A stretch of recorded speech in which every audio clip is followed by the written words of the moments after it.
Hey folks, we're going to continue and hopefully finish the book cover art here for Reclaimant, created by Joseph Vargas, known as Ukulele Bard on those that know the RPG scene. So give me a second here for me to check my signal. I'll just go through my quick little intro spiel, and then we'll get to work for a couple hours. Yeah, that sounds good. Okay, cool. So let's see, you get there and... Let's get things posted here real quick. I'll just say hello to everybody, and then we'll make things bump. Cool. All right, great. So my name is Theurgy. I create, I do artwork and create role-playing games. There is links to some of the work that I've done down below. I've probably got, across all the work that I've done, there's probably about 300 some odd different illustrations in the books that I've published. If you're not a D&D enthusiast, don't worry about it. But it's all, most of my art is very fantasy themed or sci-fi, like sci-fi game sort of themed. So right now what we're doing is we're creating a book cover for Ukulele Bard, Joseph Vargas, friend of our channel and co-writer for the Spelljammer Combat and Exploration book that we've been illustrating on in the mornings, Monday through Friday. And so this is Reclaimant is about the Industrial Revolution and nature fighting back against the advancement of technology. So what better way to express that than the rise of some happy trees? So we're using some Bob Ross techniques tonight to create the different effects that we have here. We're going to dive into how I do that, color picking, the brushes. We're just going to spend some time just looking at some of the mechanics that I use to create these things. And if that brings meaning to you, or if you have any questions about it, I'll eventually post all these brushes up on my Patreon at no cost for people just to go fetch, and you can just play along and try techniques with me. So best way to support the channel is I just posted that we're live here on Twitter, and I do so every time I stream. So if you want to catch when I am live, you can either follow me on Twitter at Theurgy, or like, subscribe, hit the bell icon here on YouTube to help push art production and helping other people get to where they hope they can be. So let's see. Yeah, Reclaimant. So let's see. We're not positive on what the dressing is going to be like. We've got the logo down here, which will get dropped in. I don't think they have it finished yet. And then they're not 100%, I think, on the color here. So I'm going to... throw in some bushwork here, and I think I'm going to add in another. I think I want to add in another tree here to break this up. And once we have all of that framing in, we'll rebuild the reflection of Yggdrasil here, dropping into its reflection into the water. So, and I think I'm going to add another. I think I want to add another lake over here. Just to help break up that greenery a little bit. I just think that's going to help the composition a little bit. So once we have the tree taken here, we'll have the front brush work, add a tree, work the reflection, add a pond, and at that point we'll see there should be enough. I think probably enough color information going on here and points of interest to be able to pull the eye around. I think the absence here in the middle right now is because the reflection isn't very pronounced. So I think if I intensify the reflection, and I can't get crazy with ripples because it's even these are significant ripples. It's like 10-foot waves. So I need to calm that stuff down. So by readdressing the surface here, I can throw in a more of a chaos pattern without having to have too much separation between the lines. Like if this was 50 feet out, that would be okay, but that's too. The scale is off of that much wave action. It would be destruction. Although if Yggdrasil just hit the ground and started to spread, a tidal wave may actually be sensible. So maybe we'll play with that a little bit. I've got a 20-minute timer I'm going to set so that we can make sure that we keep moving through space and I don't get caught up in any little particular details that don't matter, so that we can keep pushing the composition forward.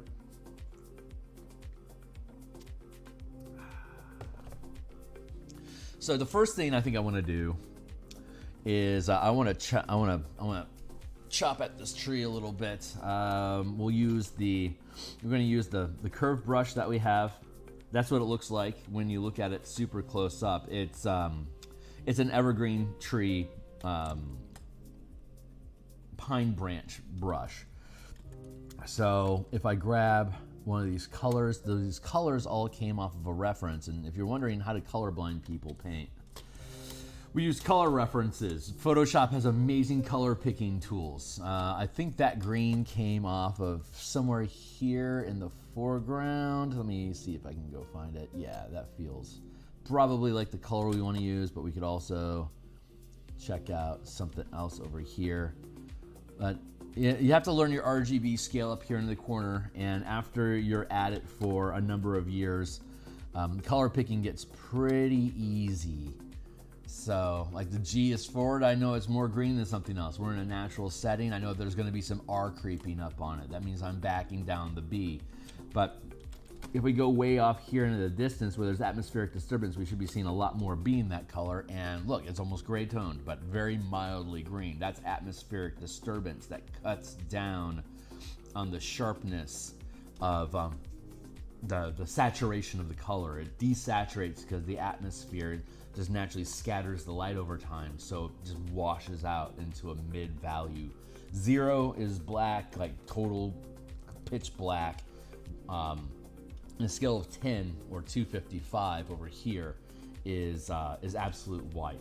So there's very rarely absolute white in nature. There's very rarely absolute black in nature, but we can use it to help punch up the colors that we're using to make it more of a fantastical look.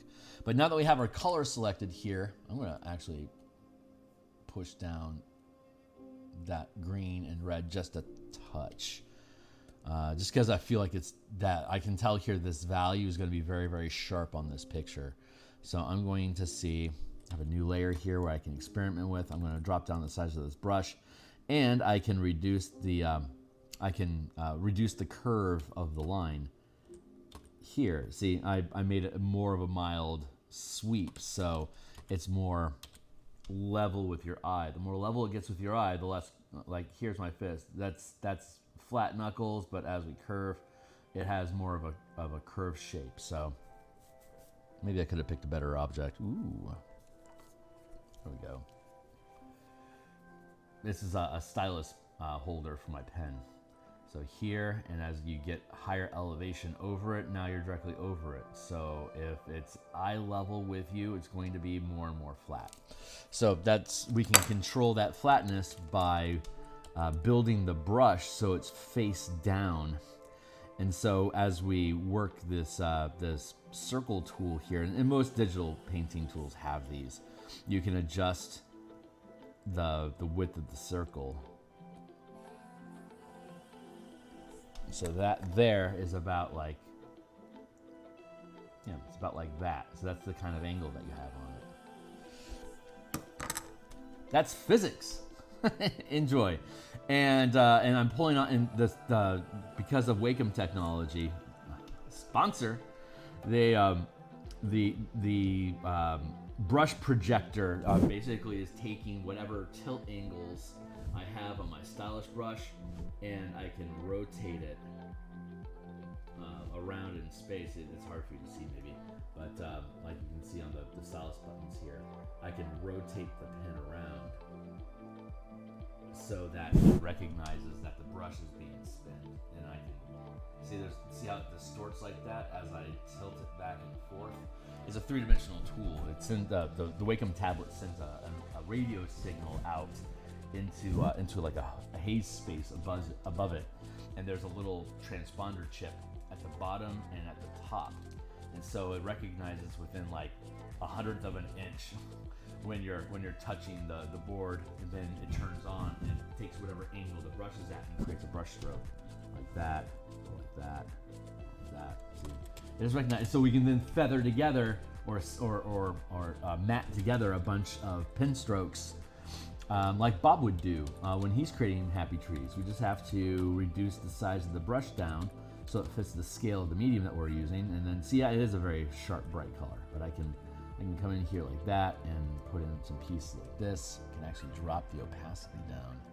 That might be an easy way for me to fix it. And then I have an eraser the eraser has a different angle on it because the shadow is going to be at a different angle than the brush strokes that we just put in.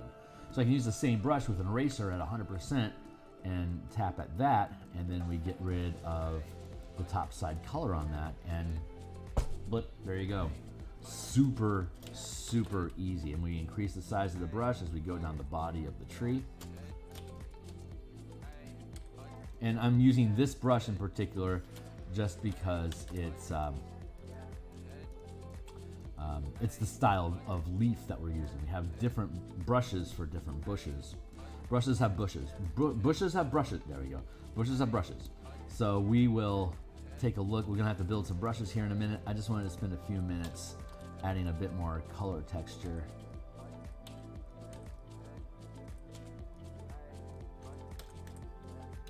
There we go. Tap that out to get rid of it. That same tapping.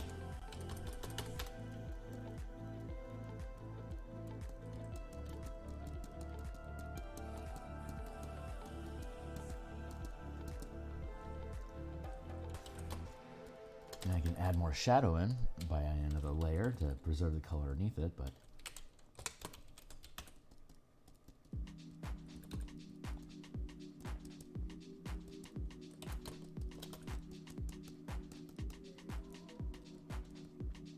like a little brushwork like that by erasing into there and just making this little tuft. But before I completely dive into that, I think I am content for now. Actually, nope, I want to have a little more of this highlight drop in on top there. So we're going to turn this upside down.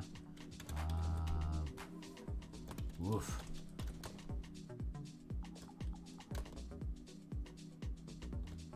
There, RGB is good. Let's tap that in a little bit, just add some less intense color. Again, we erase at it, fade it in.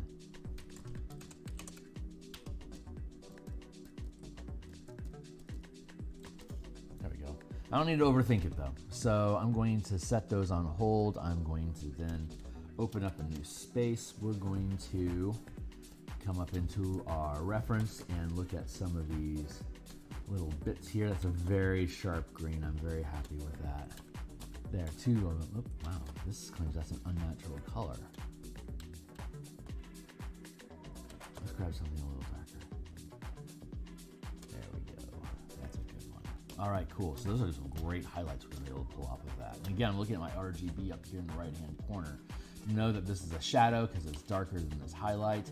I know they're both green because of the curve of the G being further forward with the R in trail, with the B lagging behind. That tells me that's a close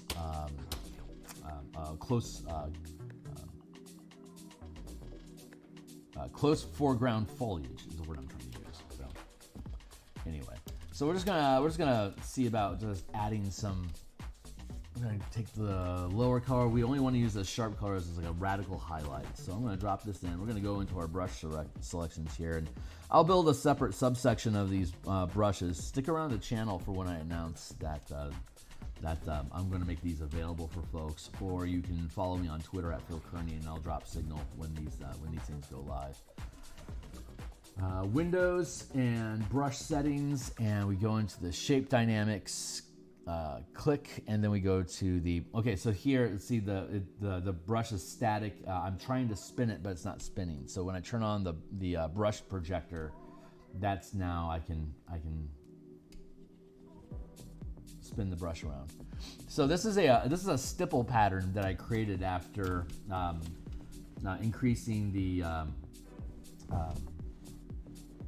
what's the word I'm looking for? I took a screenshot of one of Bob's painting bushes, and then I zoomed in and I polarized it so the shadows turned black and the color highlights turned white, and it created a stipple pattern that I was able to extract and then learn from after extracting like 30 or 40 of them and trying various patterns, tapping across foliage, and I eventually came up with this brush that I currently enjoy. I handcrafted this one into these little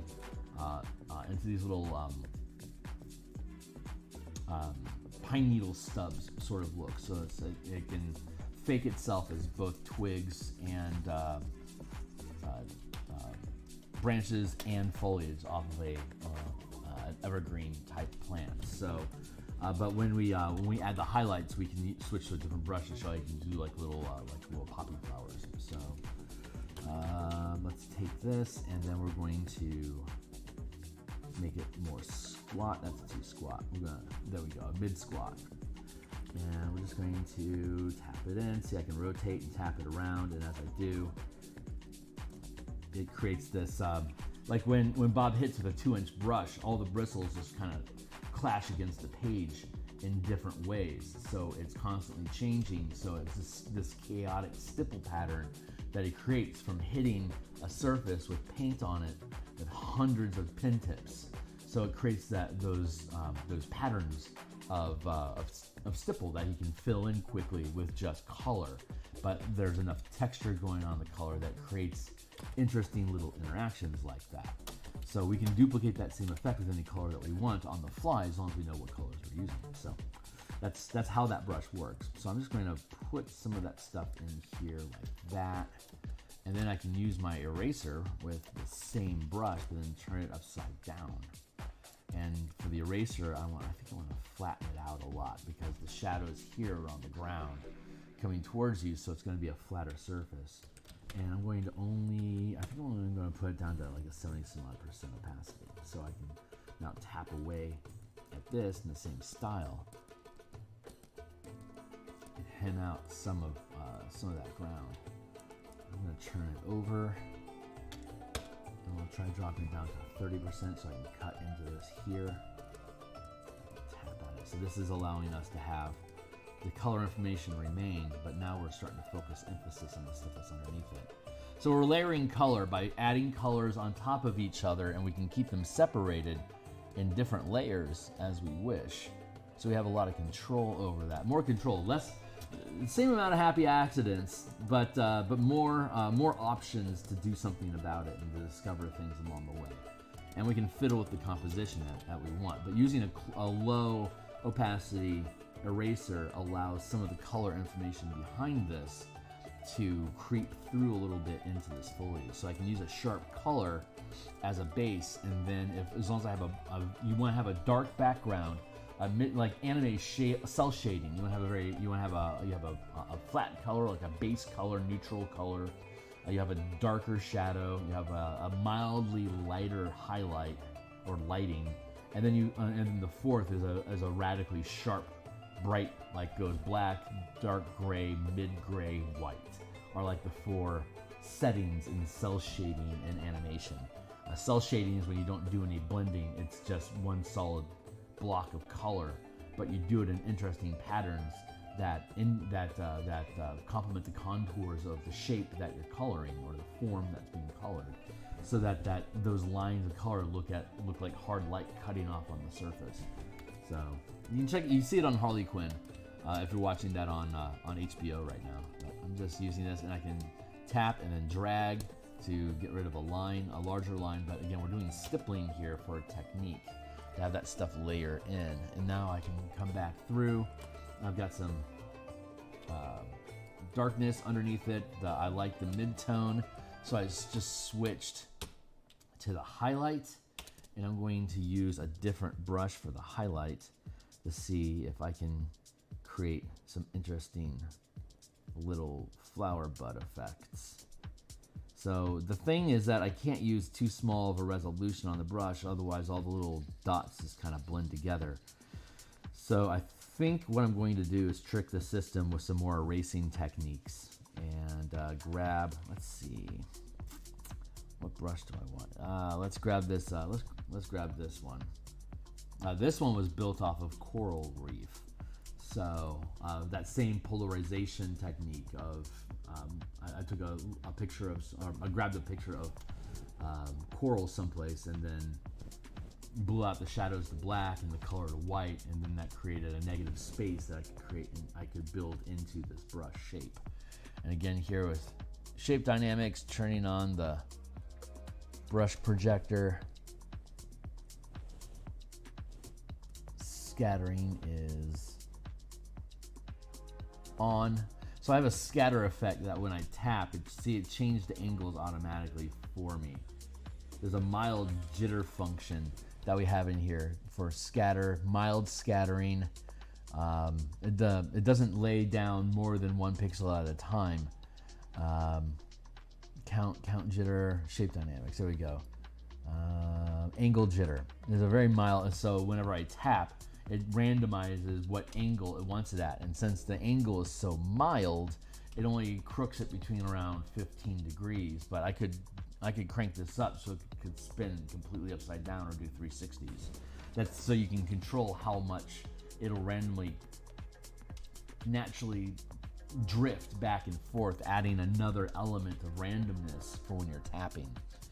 So these are not the brush size that I want to use, but that's, you know, basically that's what the brush is. So you can play with both negative and positive space with it depending on how light or dark the color you're currently using is in comparison to the base color that you're building on top of.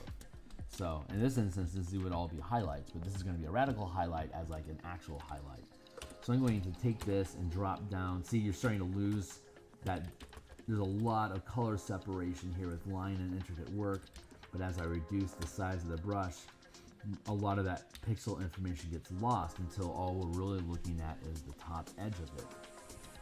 So if I'm matching the top edge with the angles of the bush that we just created, we can, hopefully, if we do a good job, create interesting little flower effects. So I'm intentionally just traipsing along here, and there's a ton of color information here, but again, we're going to erase most of it. So let's grab our eraser. We're going to use the same brush to erase so that there is both positive and negative space information that we're carving into these. And I'm just going to taparoo, tap. Just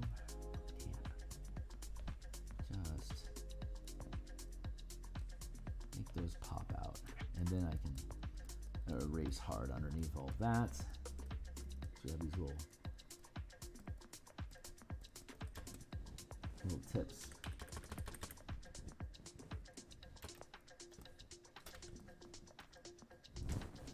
And then we can do it again. I'm going to do it again. I can add a new layer and then offset just a touch. So it's like seats in a stadium. They slowly creep towards the camera.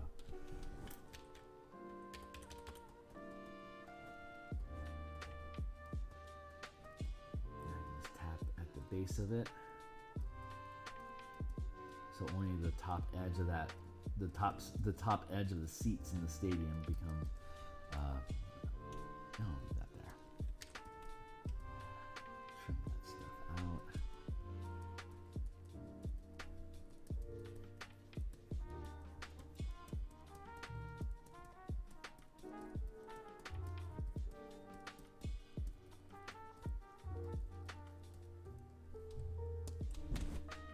Drop set again. I'm going to reduce the size of the brush a touch. In this instance, reducing the size of the brush it reduces the scale of the top edge, so it actually looks like more detail, but only because the fuzzy edge is done. Even though the brush itself has less detail, it allows me to put more edge information into the space than a larger scale brush could do.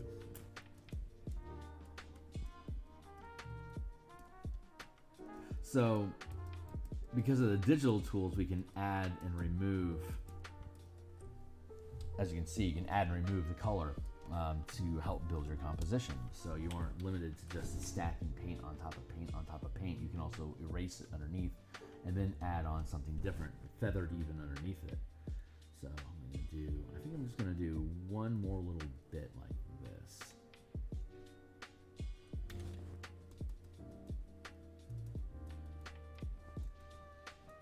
I don't want to bulk this up too much. It's you can see in the picture here, I've got this bouncing pattern of white, black, white. I mean, it's a value scale of 1 to 10. But if I were to polarize this, it would be white, black, white, and then this would fade in black, white, black, white, black. So I've got that bouncing pattern. But since we're using gray, I can go like 1, 0, like 3, 1, 2, 1, 2, 1. Sorry, I'm getting my numbers backwards.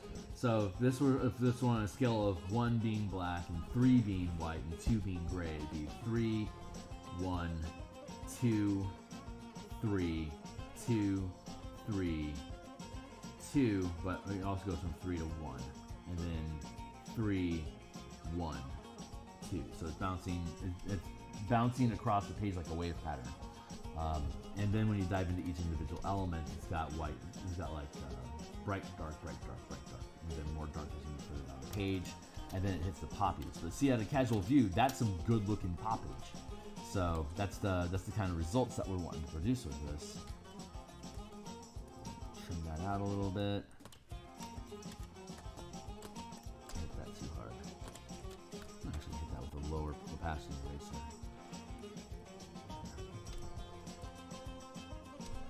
It's tapping in. I've got my eraser at 40%, so I'm just tapping it in to create some color diversity, variance and lighting between them.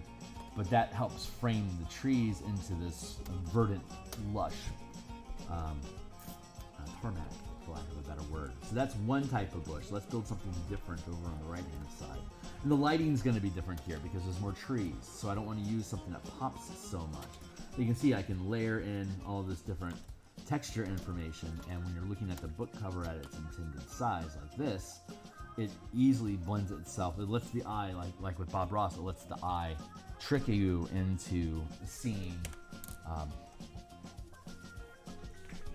what your eye thinks it sees, right? The forest that's beyond this hill down towards the coastline here.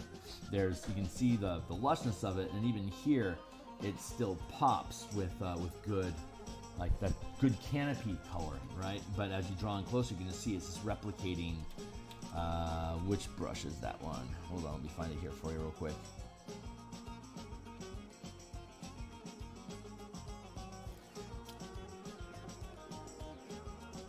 It's my conifer branch. So, color you can see. Whoop, see, you can see that poking along the edges here.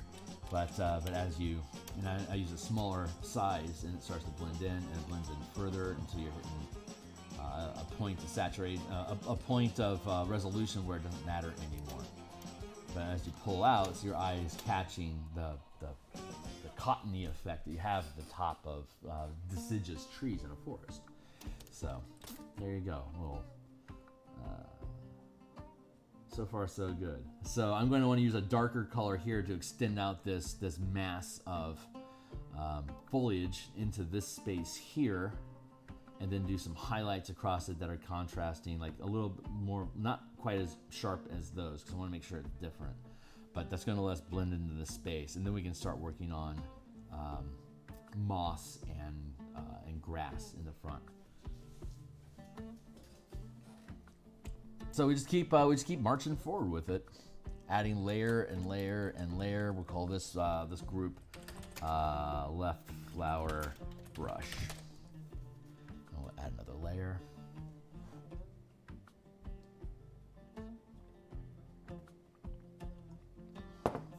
Keep myself hydrated. If this is your first time here, I'm here 6 days a week. I do commission art like this on Saturday morning, like we are at right now. And I do, on Monday through Friday, I do interior book art and layouts and tokens and maps for role-playing games. And on Monday and Thursday night, we work on a different project. On Tuesday, we actually write the language for role-playing games, like the rules of role-playing games. So I've got a wide variety of work that we're doing. We create an idea, we bind it into text, we send it off to an editor to make it, word good, and then he sends it back to us. And then I do the page layouts, so all the pages fit on the page, all the words sit on the page the way I like. And whatever holes are inside of the text, I fill with tables, diagrams, and then I fill with illustrations. So we flesh out the look of the book to make it visually stimulating. in an ordered manner with a structure and ideas that are hopefully super cool to you, like Spelljammer, Space Pirates for fantasy role-playing games. Super fun stuff.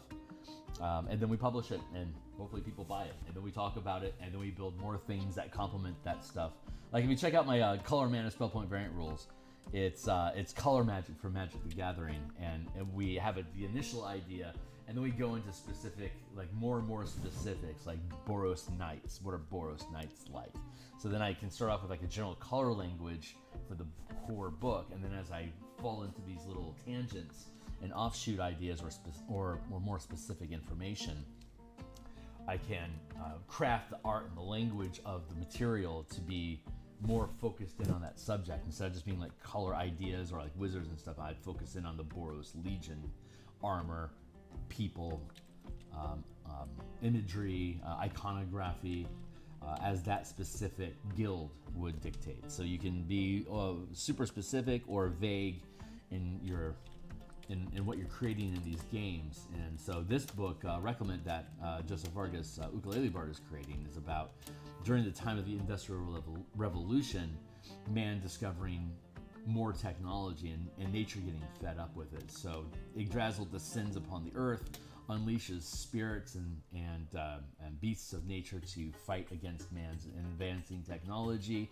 And characters in it, you are trying to find where in that line are you shamanistics that want to work and protect nature with the spirits, or are you on the technology of things where you're trying to use the birth of magic to replace Industrial Revolution technology, and or do you want to dive back into an advanced technology against nature?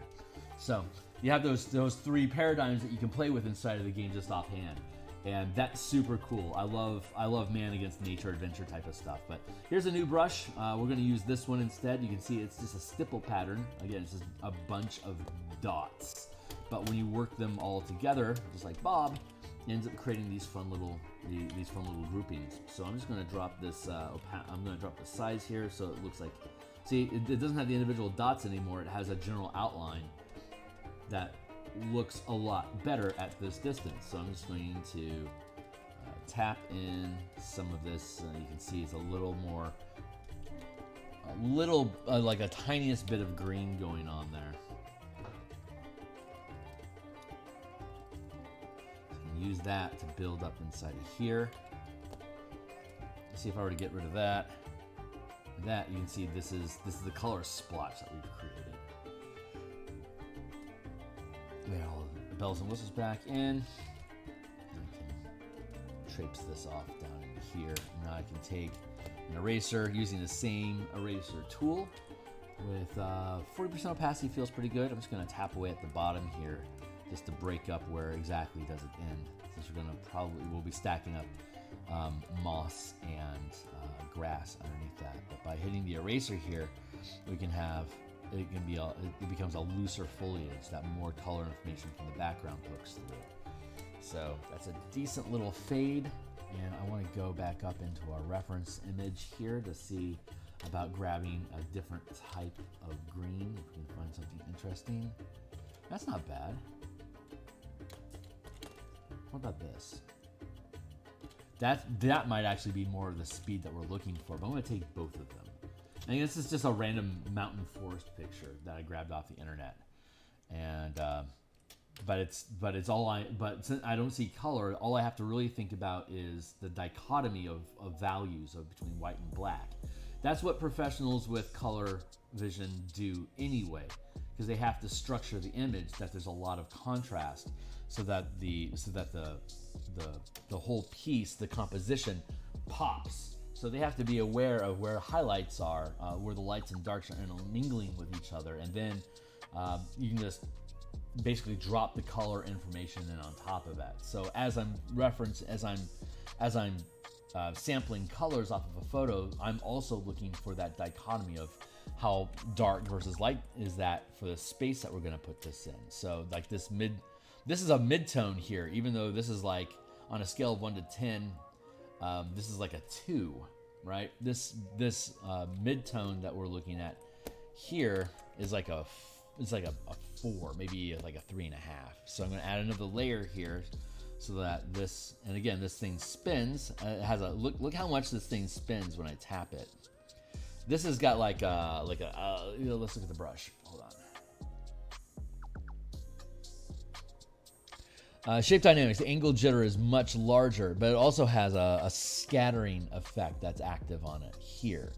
And as it scatters, it changes how many, what the count is and the size of each reproduction that it makes. So it ends up making, it takes all those dots and turns it into a cloud of texture with one tap, which is again simulating that Bob Ross 10,000 horsehair brush tapping at different angles to create these random patterns, and he's angling his brush and he's hitting harder or lighter depending on what kind of topography he wants his foliage to have. We just have to be a little bit, we don't have as advanced of a tool yet to have horsehair brush tips inside of a digital tool like this. We may eventually. That'd be, and that kind of reality would basically be having us recreating human bodies out of machines. So that's a huge level of intensity that we don't need right now, because we can just craft the individual brushes to have different bases of scattered patterns for us to stipple in with. So getting rid of these and then going back to the tops of these bushes that we created, like that.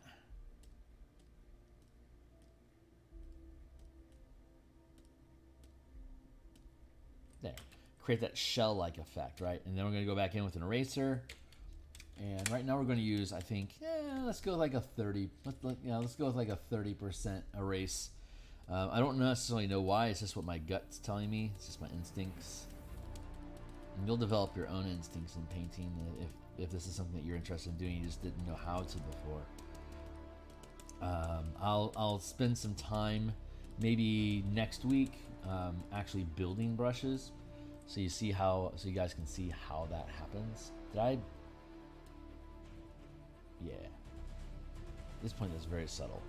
So I'm going to build another layer. I'm actually gonna turn off the scattering effect. Hold on.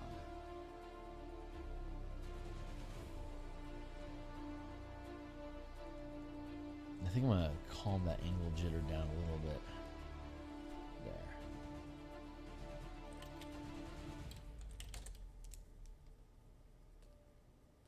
This is a little bit more reliable.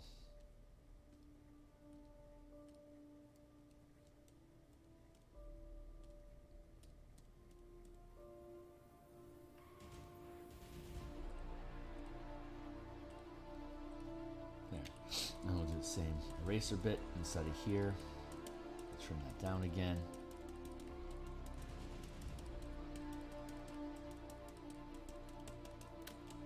And then we'll add another layer on top of it.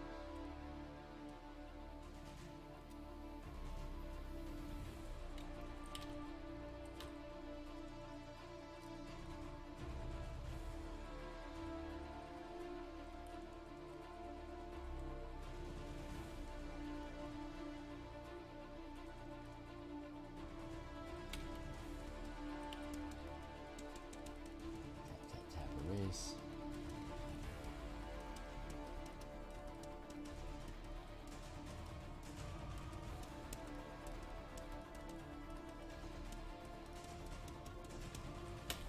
Now I'll make another layer.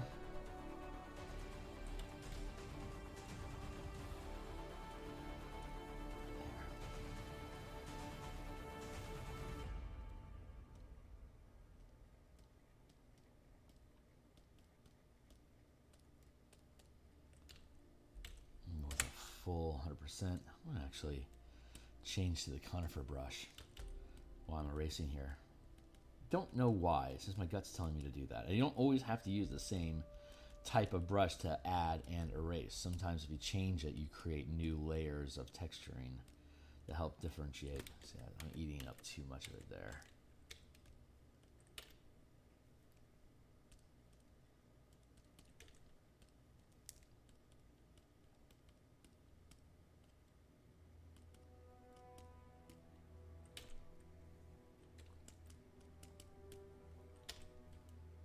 Huh.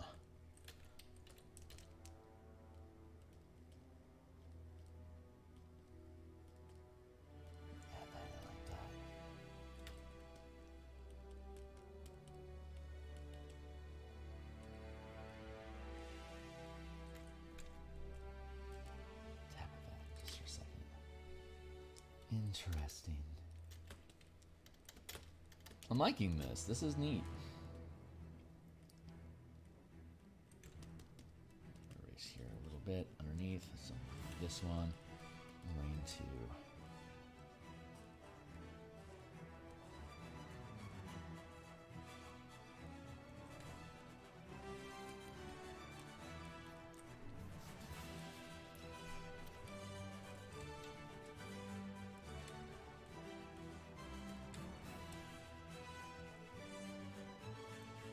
nice. Okay, cool. So those are sitting.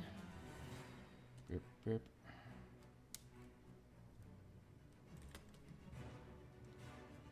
I'm contemplating highlights for these little tips. Yeah, let's do that.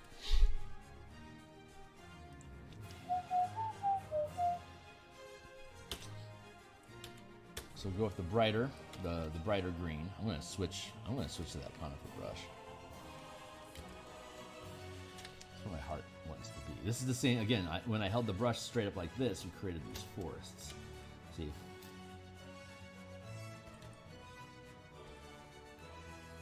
Boop.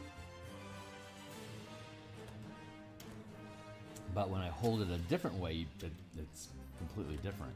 So if I build it using, say, let's go like this.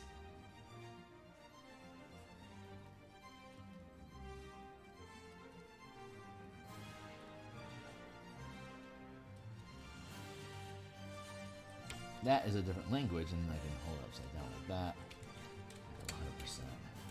I don't know if this is going to work or not. This is something that we're trying.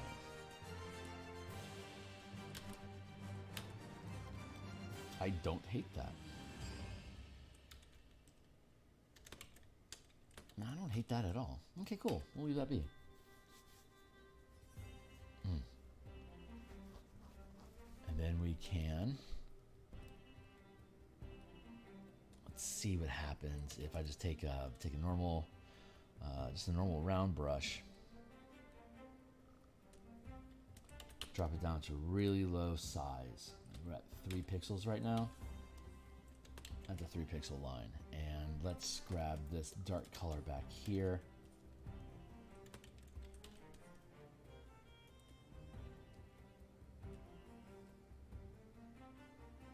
There it is. That's the point where this brush pops out. Now I can add some twigs in. And we can tap at the we can tap to delete the twigs a little bit so that the twig information gets inside of there. Wherever it is that we want to be. And we can tap and erase. See, little twig effects like that. We can tap, get rid of it where we don't want it poking through, but remains visible overall, the bottom of the composition.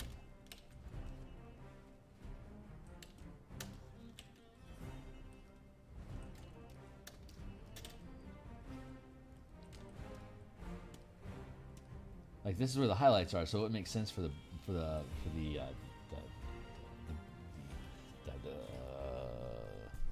trunks, I guess, of the bushes to poke through over the highlights, right? But so we're using a layer that's underneath the highlights, so you can have that stipple information cut through. We can actually switch this up to something more like this. And I'm going to block these. And then I'm going to block these. I'm going to block all 3. Right, bush. But I'm not done yet. We're not done yet! This is our trunk line. So I'm going to... Hey, timely timer. See, I'm going to use a much brighter color there. Keep another 20 minutes going. I'm going to take another sip of some latte, okay?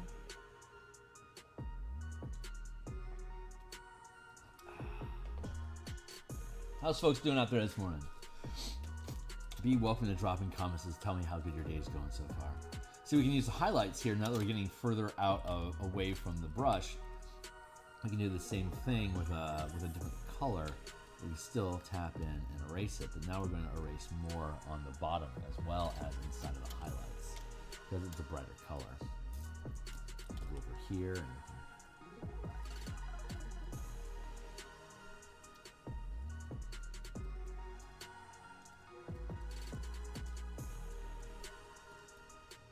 change your angles to work with what the brushes is doing, and then we just tap, tap, tap, tap, tap, tap.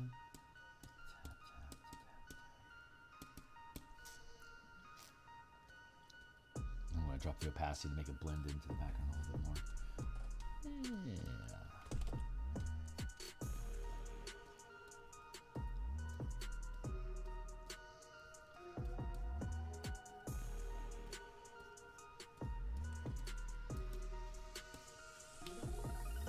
A little bit of color information to break it up. Hey, how you doing? I'm doing some Bob Ross painting for a book cover. And I do Bob Ross digital color techniques with Photoshop brushes. We have a dazzling array of different types of brushes that we've created over time to be able to duplicate different effects.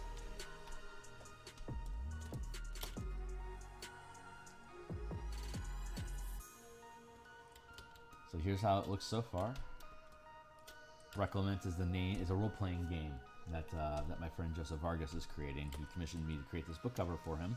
It's about nature taking back the planet from the Industrial Revolution. So I'm liking how these colors are layering in so far. I think I want to switch gears and start pushing into the loam, moss, and tarmac in the front end here. So doing great. I'm having a great day. So I'm going to adjust my window and touch here. There we go. So we're gonna, this right bush here is done. I just locked up, so I have to hit save and close the image and then open it back up again. YouTube Stream, the tool OBS that lets me stream from my computer to YouTube, and then Photoshop and Wacom. Those three pieces of technology don't always agree with each other. So sometimes it locks up. But we just have to hit reset and it pops back up. So let's get rid of the frames. Here's you can take a look at the detail that we dropped into. This is Yggdrasil, the world tree from Norse legend. When the Industrial Revolution occurred, it triggered nature to drop Yggdrasil into Earth. So now it's just this, miles tall world tree that brings, I guess, like spirit or fae energy into the planet. And so I guess the game, I know all the details yet of what he's building, but it's a channel from the spirit realm to bring more power to the spirits and animals of Earth to be able to fight back against man's advancing technology is, I guess, the theme of it. The tree is too massive for anyone to destroy, so they just have to kind of deal with it. So the role-playing game is about characters that are learning how to deal with it. But yeah, it's super cool. And I don't know like what kind of dice you're going to roll to decide things or decide to determine if you succeed or fail at a task. But and there's either working with nature or against nature. So there's different factions that you can play into it. So I'm going to grab a dark color. So the reference image that we've been using of this mountain lake doesn't have any color references for grass.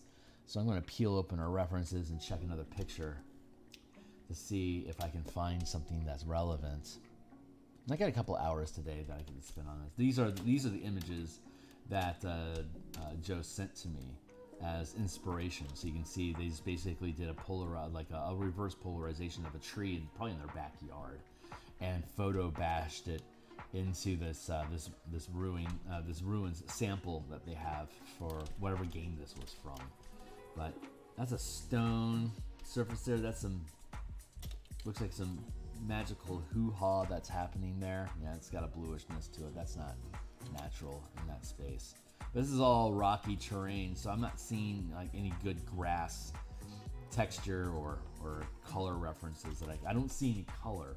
So I have to use photos as my references for when I'm creating art.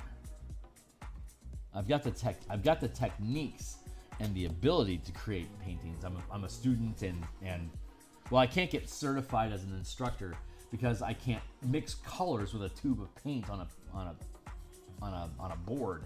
I can't do it. So I had to learn how to do it inside a digital painting, and that's not something that we could certify training for. This is another painting that I did for a book. This is about like 3 inches by 5 inches. That's where it would sit inside the page. But you know, it's a centaur knight fighting this drake. But I'm using all these different brush techniques and textures to, you know, cheat in little forests. And this was like maybe a few years ago that I did this, so my techniques weren't nearly as advanced as they are now. You can see a lot more crispness, diversity in color language, and see, I'm making like little, just doing Bob Ross stuff. I can create these patterns at different scales, and I didn't have quite that level of mastery when I created this back then. But I think there's color references down here that we can use, and that's why I grabbed it. Yeah, I like how sharp this is. See how low that green is in comparison to the blue now? That's really fun. That allows us to pull away from trees and bushes into tarmac and soil and ground. Here's another painting that I got commissioned to do by Dicetry, D-I-C-E-T-R-Y. He has a YouTube channel here, and he provides ideas about philosophies involving the Magic the Gathering 5-color magic system. If you don't know what that is, don't worry about it. It's basically like a 5-pointed star of how things are either related to each other by being either side, or how you oppose them across from there. They use colors to represent like black is like self-preservation, greed, accumulating power and security, while say white, which is an opposing color to that, is like community, protection, high ideals. So he creates color, he provides philosophical conversations about different characters in fiction and different games, what kind of color philosophies do they promote. But we did this with all Bob Ross techniques, plus me adding in, you know, some really basic structural architecture to indicate just how big that structure is, considering the forest here. And got to do some cool color stuff here with the waters, and then the reflection effect of his flaming D20 coming in to smash it all was fun to create these little ripple effects. So these type of ripple effects is what I plan on reproducing for this Yggdrasil in the water here. So this is a really great reference to have available. But again, this was maybe 2 years ago, so my techniques have improved even since this one into this piece. So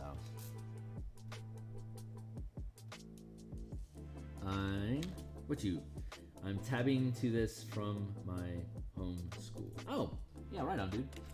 Welcome. I'm here 6 days a week. I do fantasy spaceship art in the mornings, Monday through Friday, for a book that I've been building, and Monday and Thursday nights I make maps for an Eberron role-playing game supplement, and on Tuesday I do 5th edition Dungeons and Dragons mechanical development, like text and mechanics for martial characters like fighters, barbarians, and stuff. And then Saturday, like this, I do commission work. And so this is the commission that Ukulele hired me to do. So this is what we're working on. This is great. This is a good dark color that we can use for the texturing here. So when we get in, pulling the frames back up to see the logo and the design, I think these are going to be like, it's a dark title here on a white background, but I think we're having a light,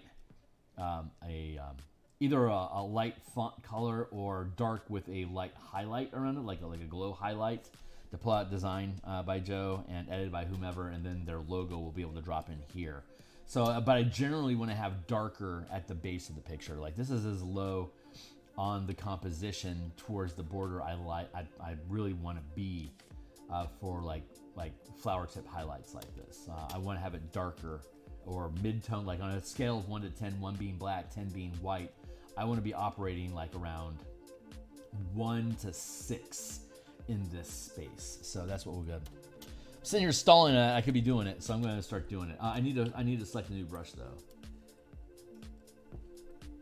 It's I got out of it. I live in Seattle, and it's ridiculously expensive here. I can't compete with other artists that are as good or better than me in many instances that live across the world that have different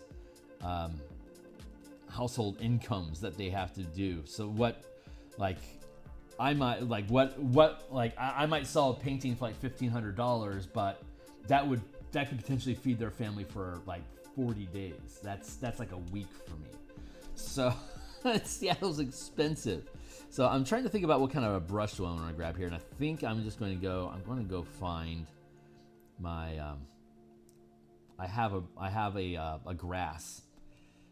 There it is, grass lashes.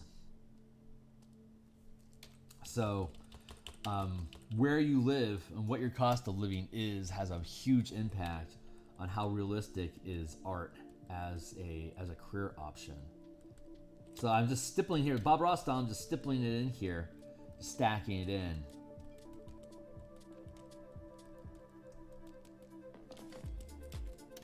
So again, light, dark, mid-tone is lighter than the dark, so that's a fair bounce. We always want to be bouncing from light to dark to light to dark to light to dark, or dark to light, dark to light, dark to light.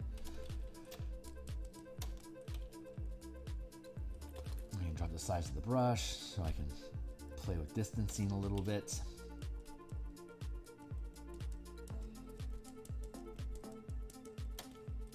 So I stopped most of my commissions. I do commissions just because it's fun to occasionally do one. I used to do it full time, and I burned out on it super fast. I had to get a job. I just couldn't sustain it. Having to chase after other people for money to basically become an art tool for them to be able to produce what they can't produce for themselves leads you into a lot of art editing or art directing conversations that you may not actually be interested in having, depending on the type of people that you're working with, the kind of commissions that they want, their idea of what they need. You know, it feels cool to get some commissions up front and you put that money in your pocket, but if it's not exactly the type of work you want to be doing, you gotta be careful with that, because, like, you know, if you don't want to be doing like portraits of people's cats, but they're like, hey, you know, here's a $300 price point if you'll do an acrylics painting of my cat. It's like, I hate doing cat pictures, but the only thing that I can get gigs for right now is cat pictures. So how am I actually building a portfolio of something that's going to take me forward in my own life in the future? And it gets questionable. Not to completely sully what you want to do. I had to learn this for myself. You may be in a space where you love doing that, and it's the solving the problem of creating what they need is a totally viable career. Many people have it. So I do not want to crap on your parade at all. But don't dive into it head first. Get to a point where you're doing 2 or 3 pieces a month to see if it's something that's exciting to you, if there's any kind of patterns that you're concerned about.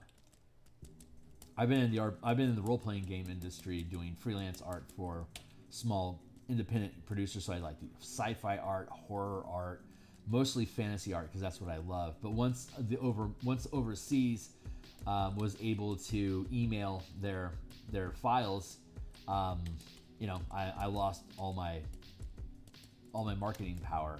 So I started creating role-playing games so I could pay myself to do artwork with the sale of the books. But I still do commissions occasionally because most of my peers in the role-playing game community don't have my skill set. They are constantly looking for some sort of art that's going to fit the project that they're trying to create. So I can barter off skills. I can get an editor to edit a book for me in exchange for a book cover. I get to come on stream here and build with you guys and talk shit.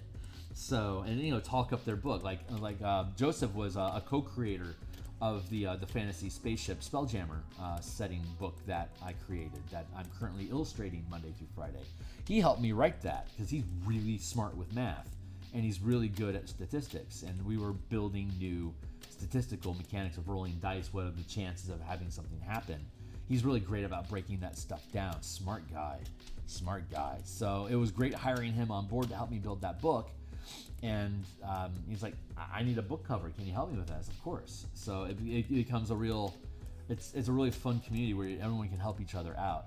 Like if I can do my own book layouts. Like I can arrange, text on a page. But if I didn't know how to do that, I could easily trade art for somebody to do like that Spelljammer book I'm talking about. That's 108 pages right now. When I get finished doing layouts, it might be 115. So if I didn't know how to do the layouts myself, I would have to hire somebody to do that for me. And art, getting good enough to be paid commissions for art is a fantastic way for me to be able to barter my skills for theirs. So it helps pull me into that community more. Authors, role-playing games in particular have that sense of community because they all rely on each other a lot because we're all trying to find a way to make money and get escape velocity away from a 9-to-5 job so that we can 9-to-5 on creation stuff. So I've erased a lot of this. Diving back into, I'll check your text here in a second. But see, there's this tiny little texture language that all these eyelash sort of grass blades on this brush that we have. So I added information in, I erased some of it, and then I stacked a different color on top of it. And, oh, that's interesting. Hold on.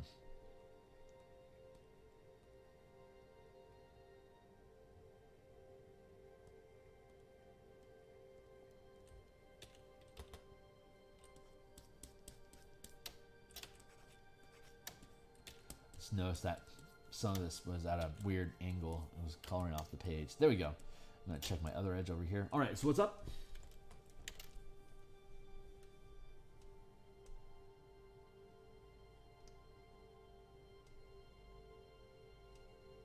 Oh, you mean for the text? Gold rim around the text? That might be a great idea. Yeah, because gold would be a really great contrast to the greenage. The blues and the greens that blend in there. Gold would pop the red and green into a blue space. So that'd be a really great contrast. Yeah. People asking for it. Yeah. You think you're good on it? That is the best time to start exploring your skills, my man.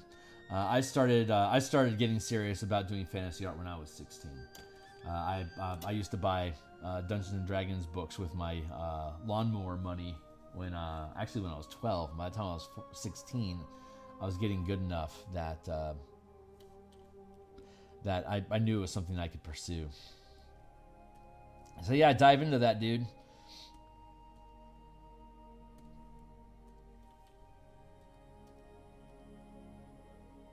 I'm going to just a tiny little, just a wisp of green, and I'm going to switch up the brush. I'm going to go with this conifer brush, and I'm going to use it sidewise. The same brush that we used over here, and the same brush we used in here for the forest. I'm going to use here now along this edge like this to create another layer of loam. There, tapping that in.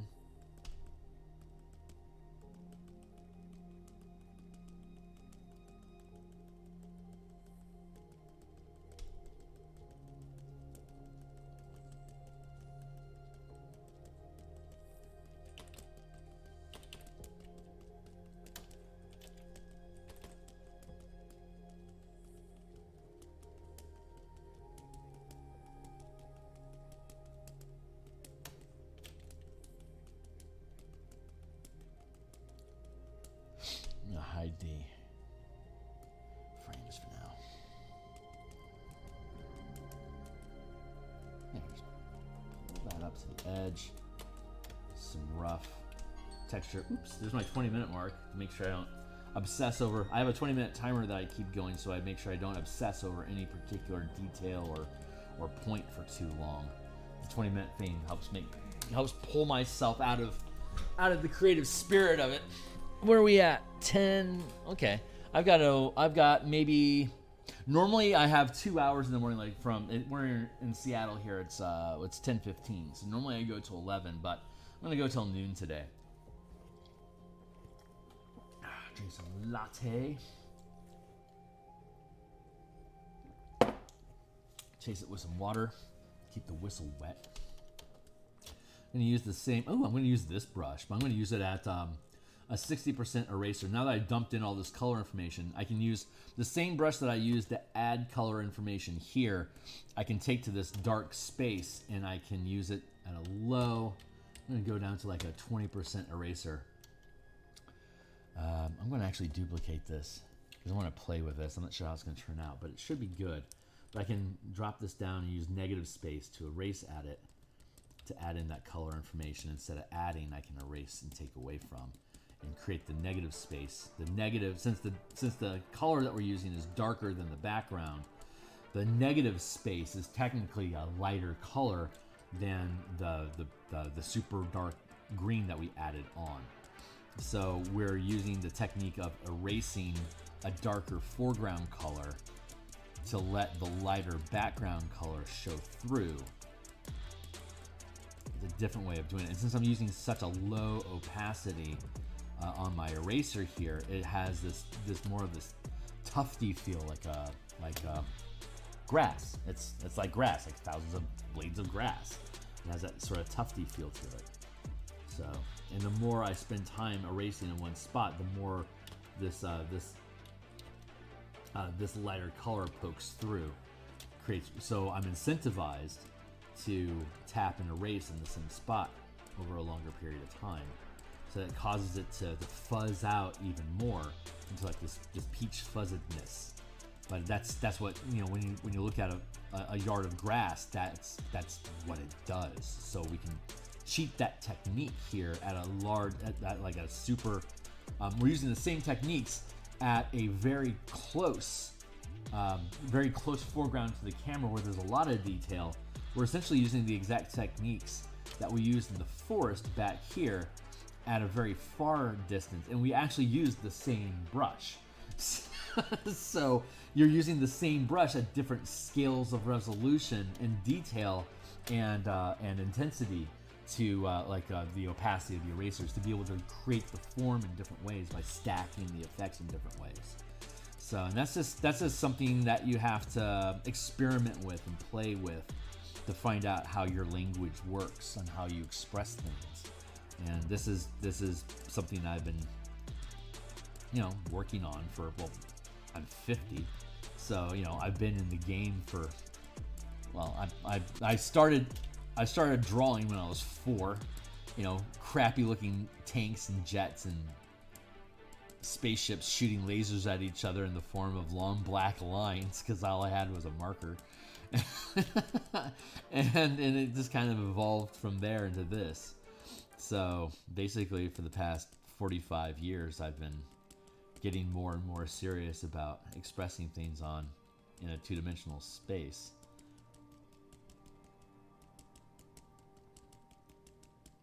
But this lets us do intense color,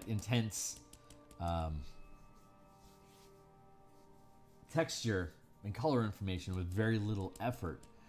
But these are all Bob Ross techniques. Then I was watching Bob when I was 5 years old, and I still watch Bob. I've watched him literally my entire life, and he led me into wanting to do art quite a bit. And when I realized that as a colorblind person, I could actually work in color, when I would just resignated myself to always working in black and white when I was a teenager. And it was about 23 is when I started getting access to Photoshop and art boards. I use a crappy little 6x9 Wacom Intuos Art 2. It's about $300. There's a Best Buy down the street. I can buy 3 of them off the rack right now. And I use the Wacom Art Pen, which if you buy a Cintiq, which is the draw on monitor model, the $3,000 draw directly on the screen. It has a stylus pin that remains aware of the third dimension, and you can spin and rotate like I do with my brushes. But I had to buy a separate pin for $150 to have the Intuos machine that I have. This is a more expensive pen to create because it's got more radio transponders in it to reflect the signal off of the board. The board emits a radio signal, and it uses transpondents to locate the transponder here and the transponder here. But these have extra ones. There's one here and here and here and here inside of the stylus, so that when I rotate it in 3 dimensions, it recognizes where those 2 nodes are in relation to each other, along with the tilt. So the stupid little pen's $150 for all that technology being crammed in there. But it lets me do cool shit like this, so it's worth it to me. I'm not gonna go buy paints. I can't mix them. I can't see color, so I have to work in the digital space. And technology caught up to reality. So we're in a good place right now. Hey, block of text. You do draft. Oh, right on. And then sculpting and a lot of crocheting and crochet for 14. Oh, holy Hannah. Yeah, I bet. Yeah, diversify your activities to help make sure that you keep carpal tunnel syndrome away. And definitely hit the weight room. Get some cardio in at least 3 times a week, and have large body like large muscle movements, like lifting, pushing, pulling. You want to work the larger muscle structures because you're focusing all of your energy into the tiny little frames. You need to have strength in your body and your limbs to be able to support having that micro technology, that micro focus on small art. So that's my advice to you as an old man that's been able to maintain myself okay over the decades. So that's looking pretty good. I have to be mindful of the dressing, right? I mean, we're obviously going to have to use that, like gold, for instance, isn't a bad idea at all. But that would really make that pop here. So I want to be careful about how much information I'm packing into this space because I need to leave these blank areas. But without that, the composition isn't quite complete yet. It's just, it kind of looks, blandly right now. So I can afford to add in another something. So we're going to figure out now what that something might be. So let's go look at our references and see what cool stuff is hiding out for us to take a look at. This is the the Teton mountain range in Montana. I painted that again using all the same brush techniques and brushes that I have in my palette right now. I've obviously gotten a lot better at reeds since then. This is about 3 years ago. But it looks pretty good. Like at this distance, it looks really freaking good. So resolution and brush techniques make a big difference in what your eye is processing and how it fills in the gaps to create what it thinks it's supposed to be. The Bob Ross technique cheats that mechanic in your eye and your brain a lot. It's super fun. But this is a great painting to work on. I love the Grand Tetons. That was such a great project. That one, and that was Joseph's reference. Oh, yeah. Okay, this is a good one. We might find some good pictures here. Reddit sub-channel Earthporn has great color references all the time. If you're a colorblind painter and you're trying to figure things out for yourself, Reddit Earthporn, fantastic channel. This rock, I'm going to use this rock as... Yeah, it looks like there's some moss on that. That's freaking great. So I gotta stay away from these darks because I push into the green. So I'm gonna go with here. I'm gonna go with that as my base color. I'm gonna switch to my mountain chisel brush or my mountain blade. Hold on. There we go. Here's my chisel. But I want the blade.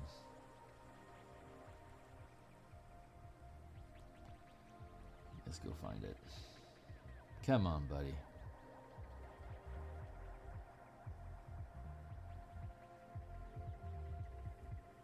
You're in here somewhere. Making me look bad in front of my friends, man.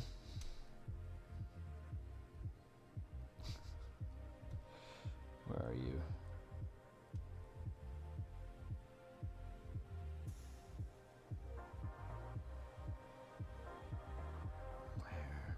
Where is my chisel? Oh, there it is. Mountain blade. Whoa, that's big.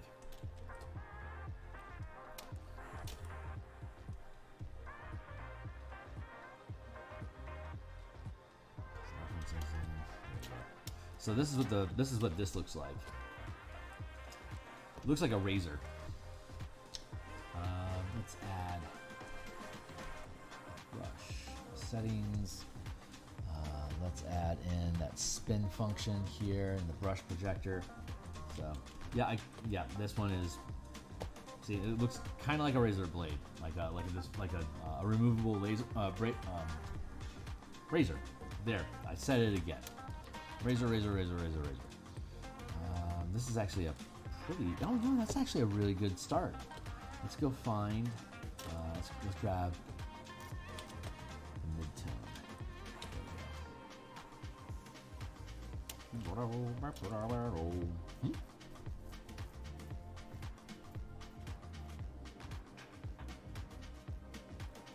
Ooh, nice. Congrats.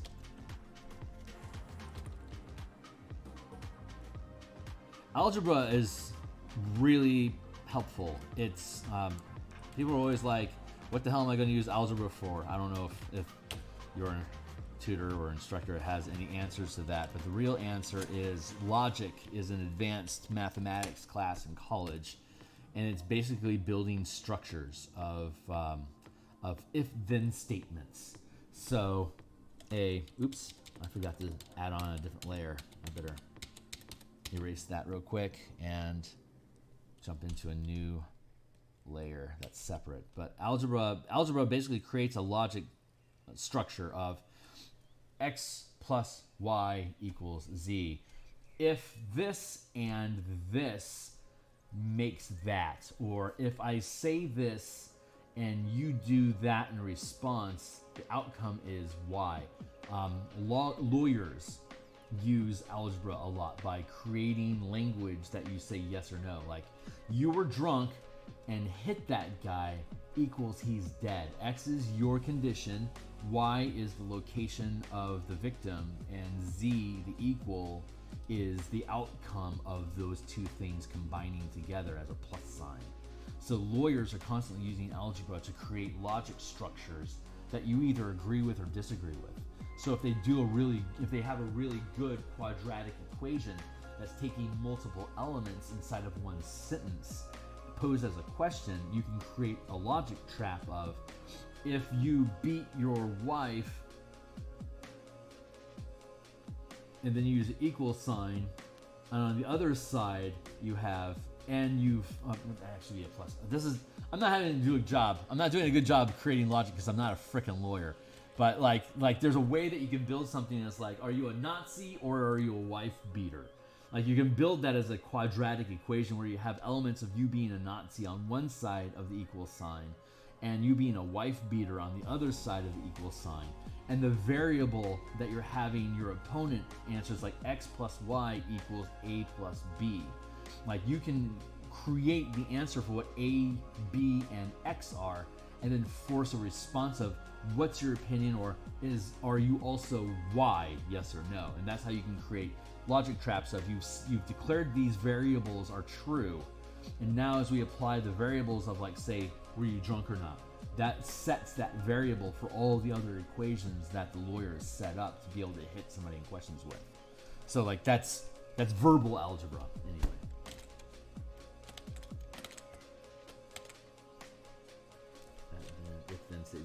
Algebra, or geometry, because of having to make vectors and angles and distances line up to be able to hit different points of conversation.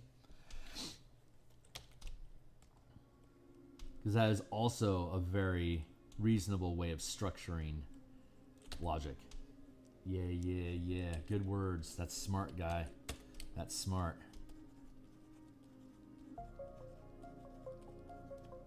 I created this rock as an outline here, and now I'm using a smudge tool to pull that stone into the grass around it.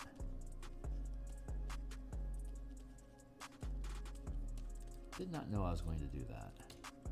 I'm going to use my mountain brush here as a razor and chop away at the edge.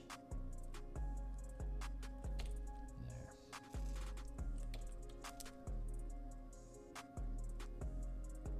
Flush that out.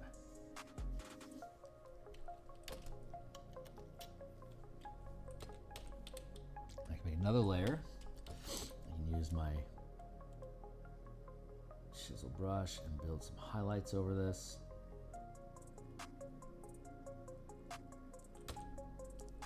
And I'm going to go find my razor. This is my razor. I'm going to find my chisel. Where are you hiding?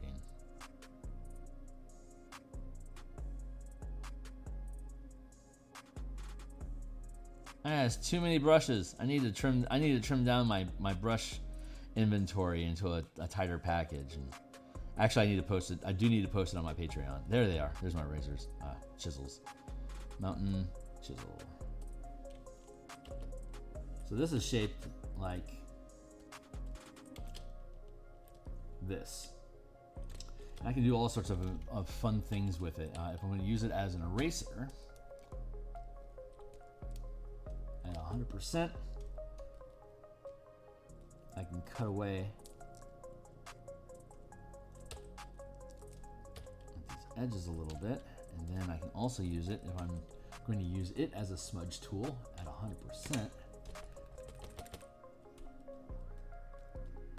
It's got these little teeth so it can chop up the texture, so I can make fun little shapes here.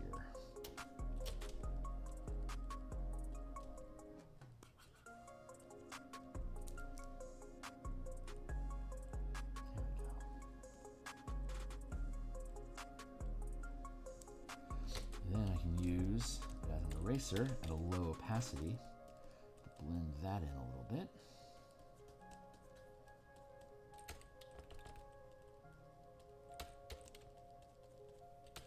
Switch to other smudge brush that we were using and drop down the opacity to get that same sort of blend effect going.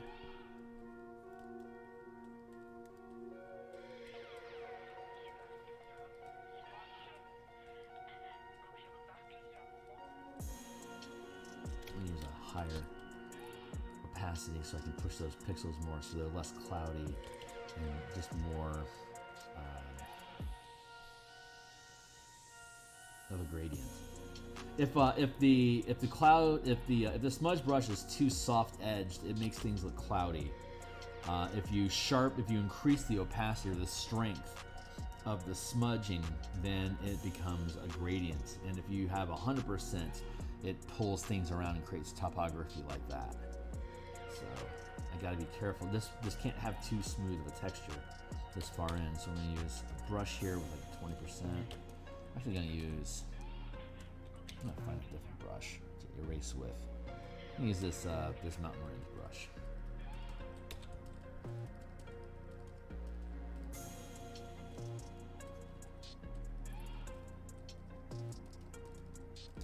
Add some interesting blocky texture here.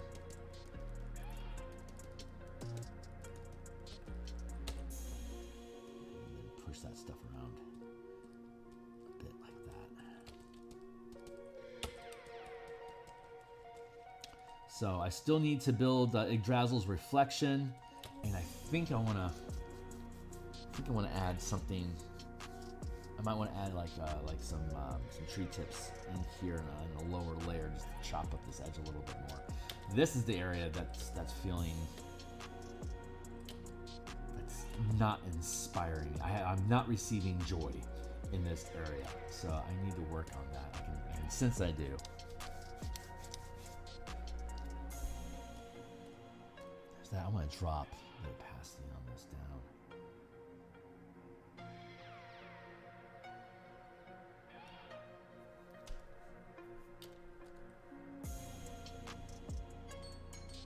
Hey, thank you, Timely Timer. Let's take a sip of coffee here to reset my brain.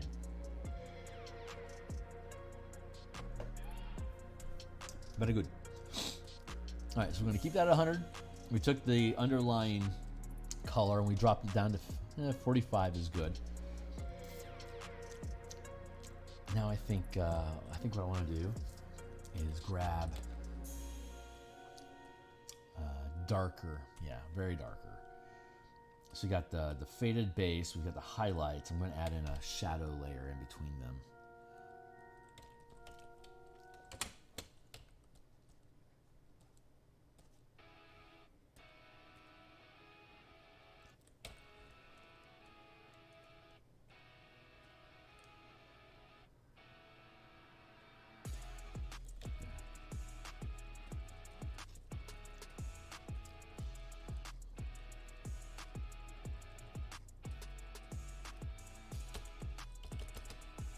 Fade that shadow as well.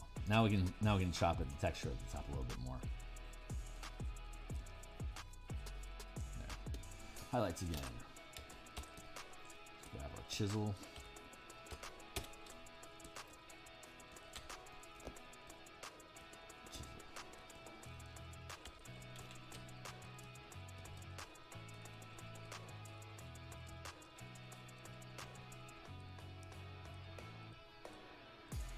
Spy with my eye text. We'll get to that. Hold on. I see you over there.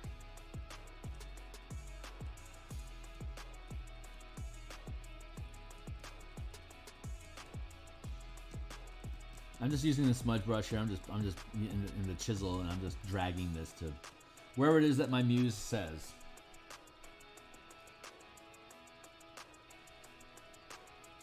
Never saw anyone actually use the button for shapes. Oh, you mean this? The menu, the brush menu. Do you do a lot of YouTube paint along videos?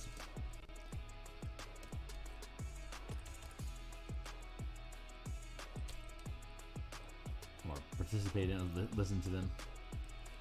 There's a number of artists like Procchio and Mark Brunet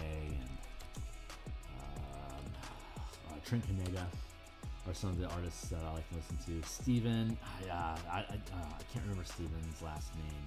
Peterson, I think. He does architecture sketching with pencil, and talks about detail techniques at large scale and replicating patterns a lot. So he's really good architectural design, and I'm getting into more and more architecture as I do more buildings in the like the space fantasy thing that I'm doing. There's a lot of starships that's, you know, hard lines and specific structure. There's not a lot of organic in building a wooden or metal ship. So like the filigree can and the core, but it has to be on a very structural frame. So I've been looking for like mecha artists and architectural artists for me to learn better hard line techniques so that I can do vehicles easier, and so there's a chance that they can look like, you know, the other. Up my smudge here. I don't even know how I'm going to keep these. There's a lot. I've got a lot of texture going on in these shadows, and that doesn't feel quite right for the range. So I'm going to have to try to smudge that in and drop down a little bit more uniformity across it. And I don't know if that means I'm going to want to keep it or not.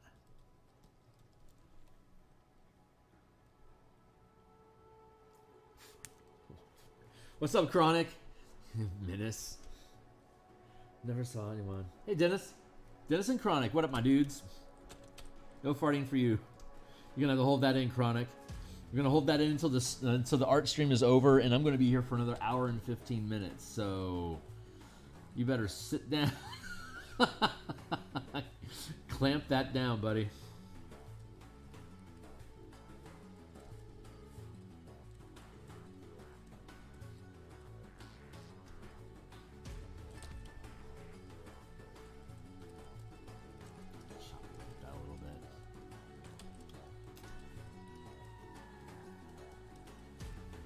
here's the painting so far.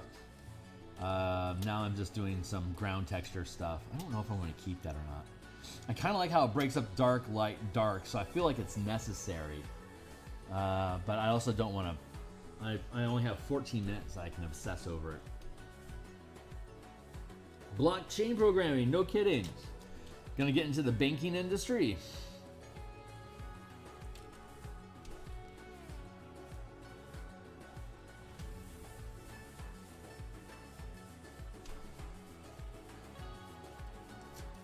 There.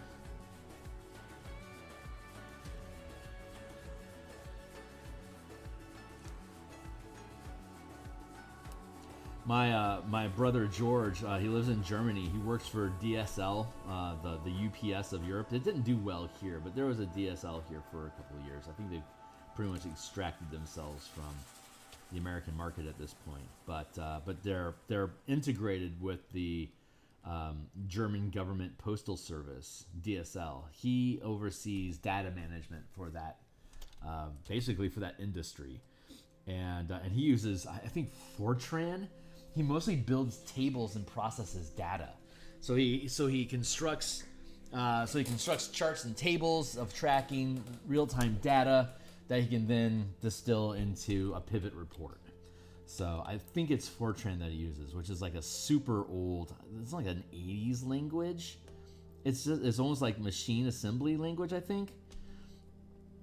I kind of know the words that I'm using, so I might not be using them the right way. All my friends got into coding in the 90s, and I went to culinary school, and then after a while realized that there's way too much, believe it or not, politics in chefery. I mean, there's huge egos everywhere, and I just can't. At that age when I was doing that, my solution to people with big egos was to punch them. So like, I didn't do well. I did not do well in the restaurant and chef industry. So I got out of it and got into marketing and data analysis. So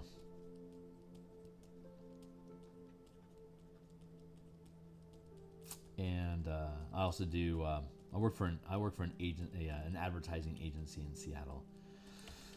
And we were like, and I mostly work with political candidates and advocacy groups, helping them build different outreach programs and stuff, and like how to spend their budget on different digital campaign tools.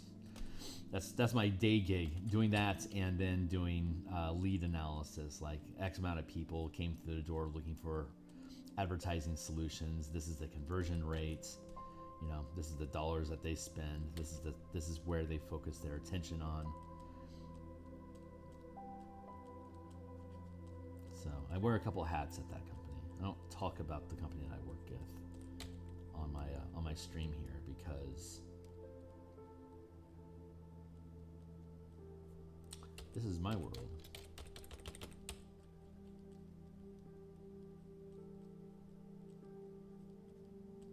I feel like I need to break this up, like texturize that a bit. I'm gonna switch to my chisel. I'm going to use chisel for my eraser, and I'm going to use chisel for my color. I'm going to up my strength on my smudge brush to 70. Still got 10 minutes to fuck around with this rock. So we're going to fuck around with this rock for a bit. See if we can bash it, cut it into something that I actually want to have here. I like that breakup, but the lighting, the saturation is different on that rock than what I've established for most of this foreground foliage. So I'm feeling like it's clashing, and I don't know how to resolve that yet. I mean, I could drop down the opacity, I guess, but that doesn't, I gotta get rid of that tip too.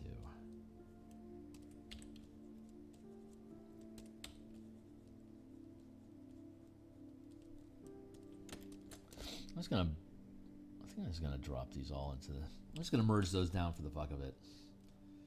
Just the YOLO this rock a little bit. I don't have a lot of commitment, emotional commitment to this rock. I think having something here makes sense, since I'm just not 100% that this particular rock is the right answer. So I'm gonna actually punch that strength on that smudge brush up to 100% and just start chunking around on a little bit more. I got to be careful about making too many little pockets of shadow, because then it will start to feel more like the mountain range in the back, and we'll have a difficult time distinguishing between the textures.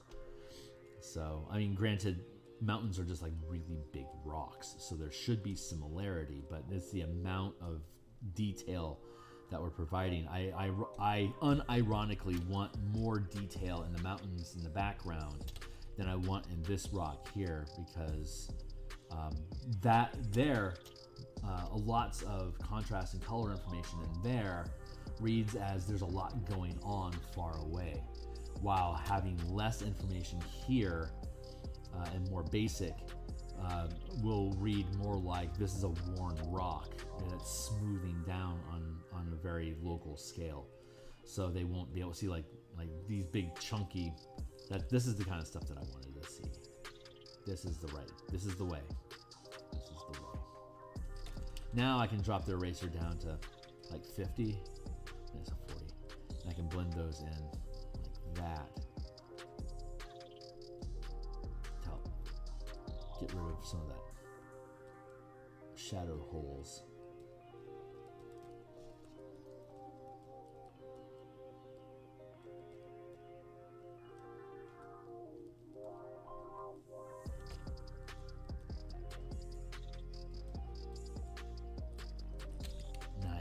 Yeah, actually, erasing here is the proper course. So I'm just gonna flip this over and up my eraser a little bit to start having nature, the tarmac, bleed into that rock. This is going to end up looking really cool. Yay, we found it, guys. We found it. I am all of a sudden in love with this little rock.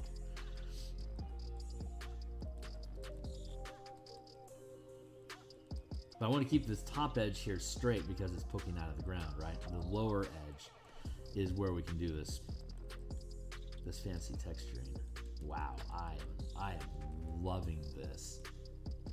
Just, God, that feels so right.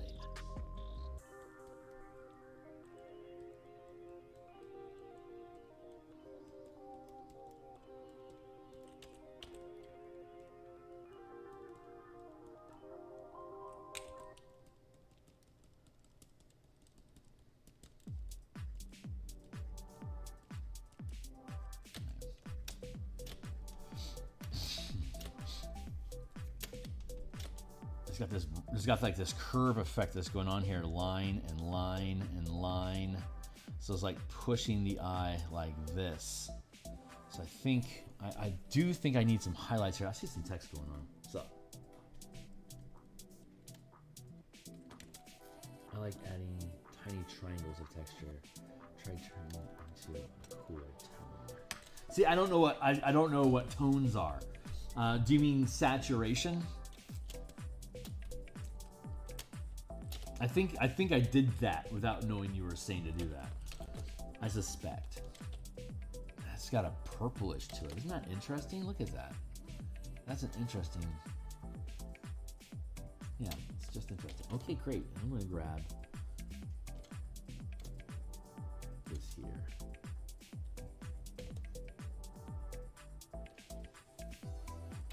Oh, okay, cool. Looks like I'm on the right page.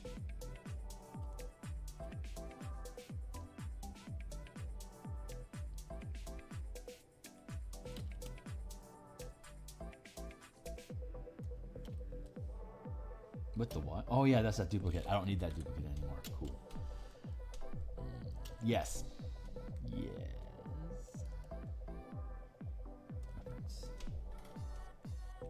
Just slip it.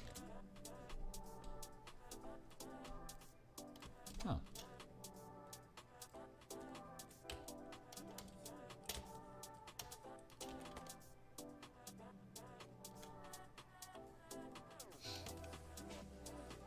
This might be what you were referencing. Pardon the pun. Put it there and ooh.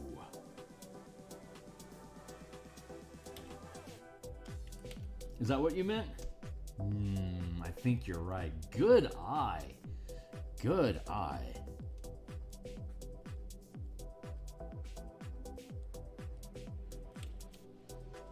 is a good one. Holy Hannah. What is going on? Oh, that's right, because this is a lower opacity. No, wait, that's full.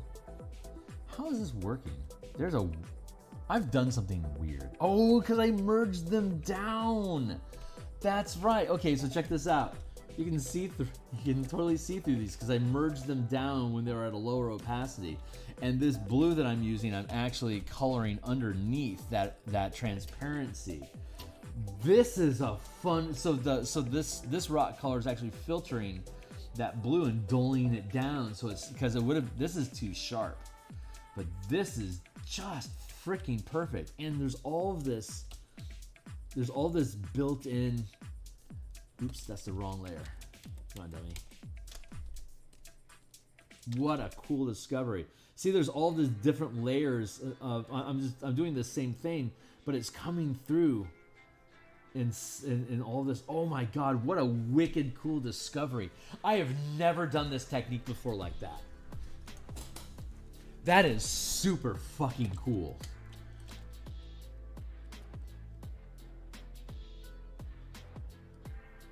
Wow, I am in love with this.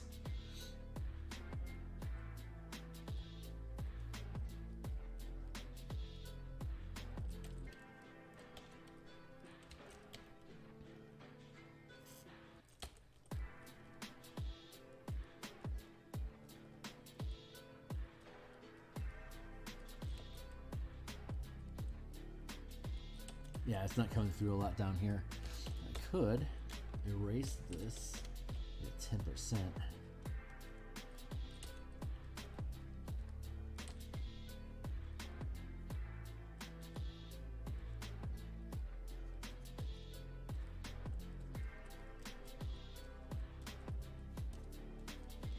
That is super freaking cool.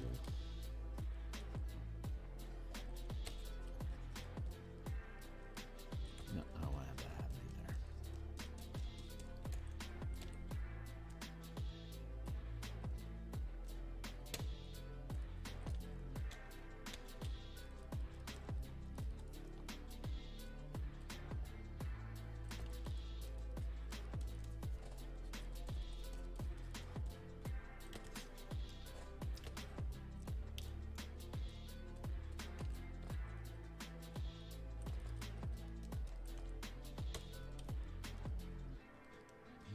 That just a little bit.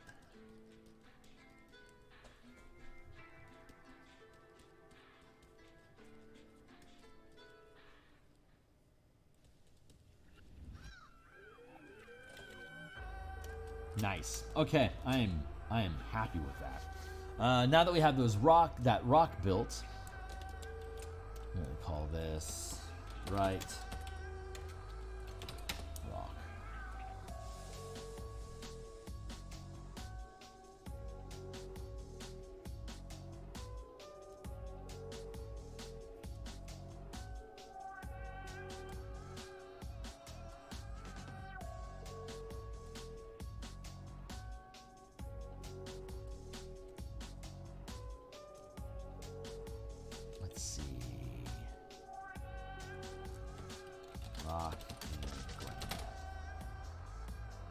Now I can build another. I want to drop some moss in on top of that, so we're gonna just self-reference our own colors. Say.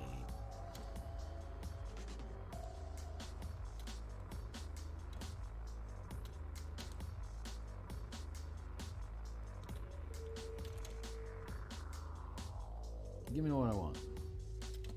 I want.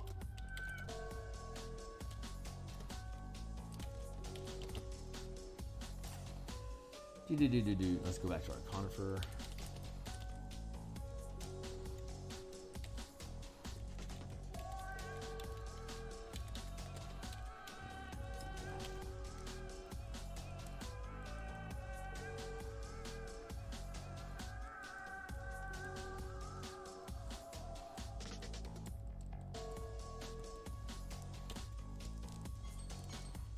Yeah, I've already moved on. Don't worry about it.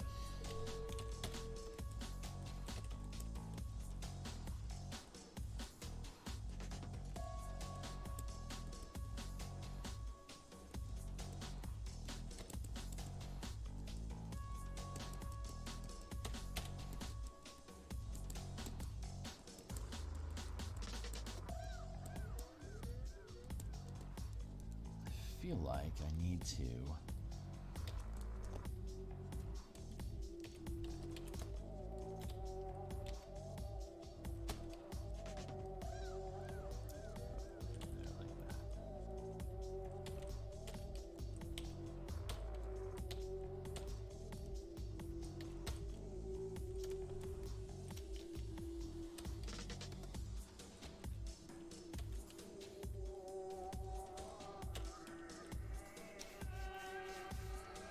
Good. Pattern.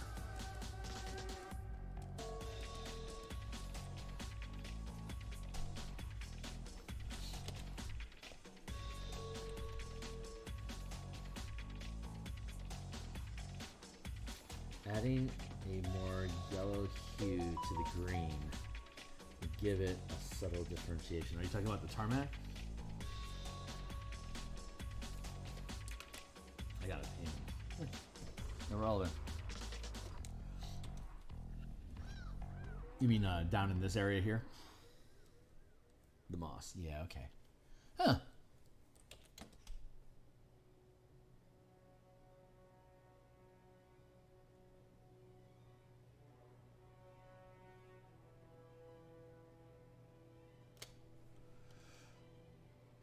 So to create yellow, you have to push both red and green together. So let's see.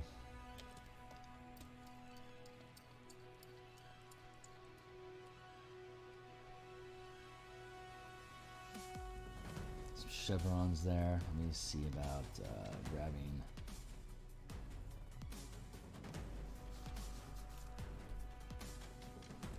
My lashes brush. I'm gonna put it at a 60-some-odd%.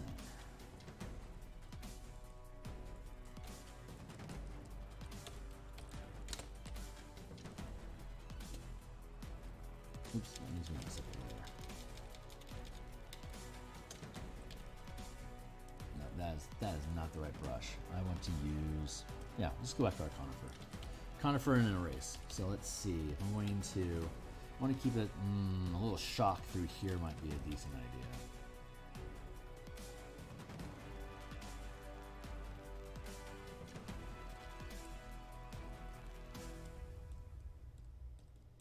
How's that feeling? I like the contrast.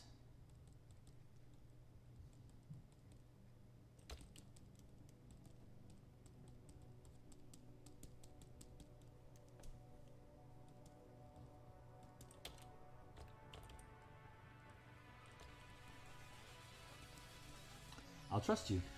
I literally have no idea. I don't see color at all, so all I'm doing is just using the numbers. This is like these little subtleties you're talking about.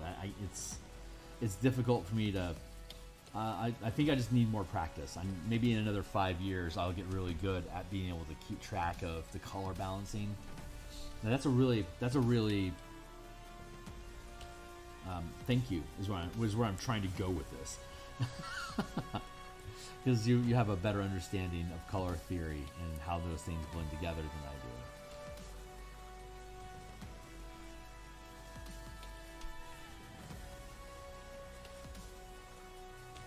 So I increase the size of the brush there just a little bit. It creates a little bit of sense of foreshortening. Erase out of it. Well, I'm happy you're here. Thank you.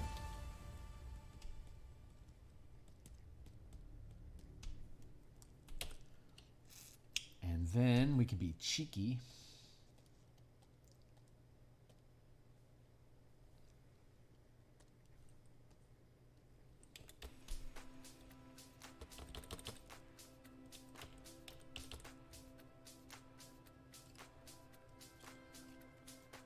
Put some more twigs through here.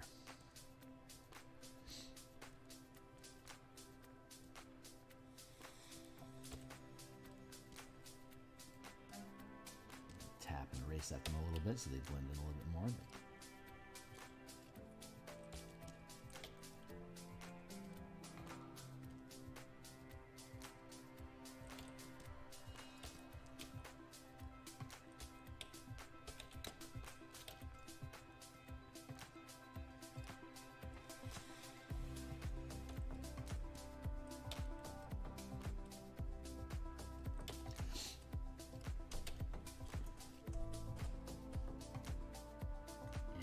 For my life, I've had to use color to see. Fascinating that we found each other. Huh. Yeah, when you don't have cones in your eyes and you don't have any color vision, you also don't have resolution. So my vision can't be corrected with glasses. So I have 2200 vision, and that's basically it. If I want to see something closer, I have to physically walk to it, so it gets bigger for me to be able to get better resolution out of it. It's interesting. Interesting that you learned to use color referencing for your navigating. It's such a different end. Okay, I think I'm happy with that corner chunk over here. I just want to embellish over here a little bit, even though we know that when we add the frames back in, the logo is going to sit here. I kind of want to leave it open, but for the sake of the composition itself, I want to actually fill that space a little bit because I got a lot of color information washing through here. I need some highlighting stuff to fill in this gap here, but I can have this like little mossy nook going on here, which is so very Bob Rossy. So I'm happy with that. I just need to drop in something here. So I'm going to tool along my references here, and maybe we just found something cool over here we can play with.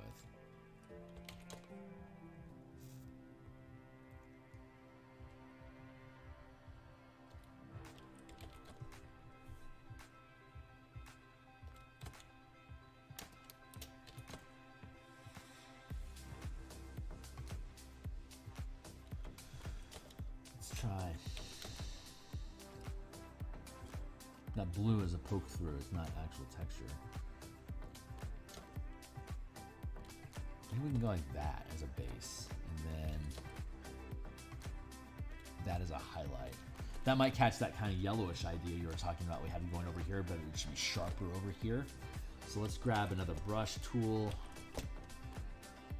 Let's use my brush burst. And we're going to window, brush settings. Show me your scatter. No. Brush techniques, angle jitters, fine, size jitters down. Cool.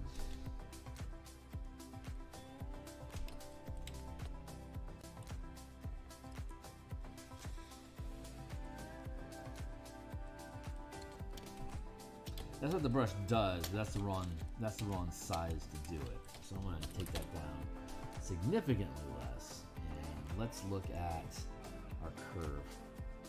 Let's thin that bubble up a little bit so it's more wedgely. But this should probably work out okay.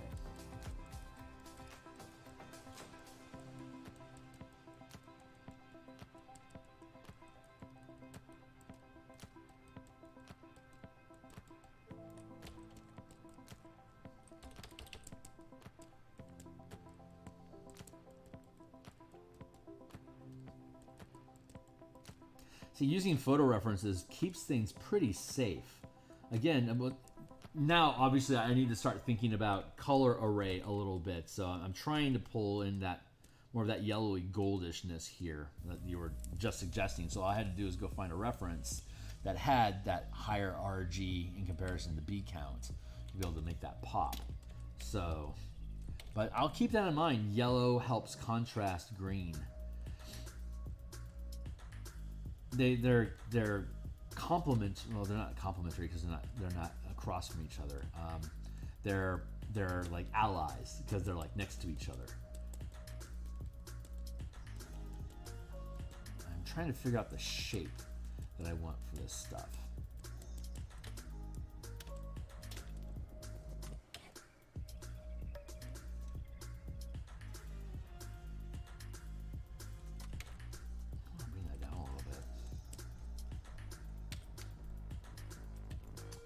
Thank you. Right. Yes, yes, yes.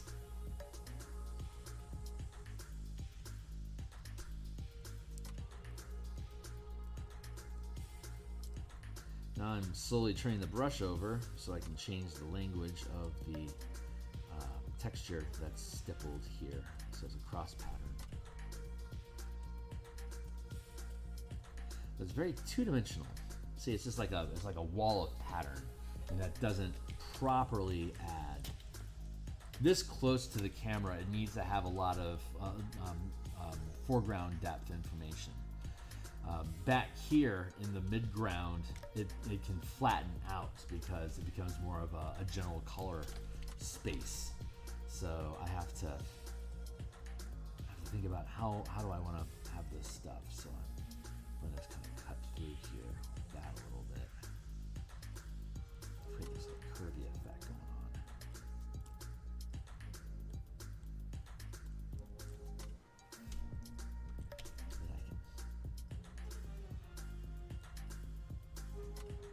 can stack this like that.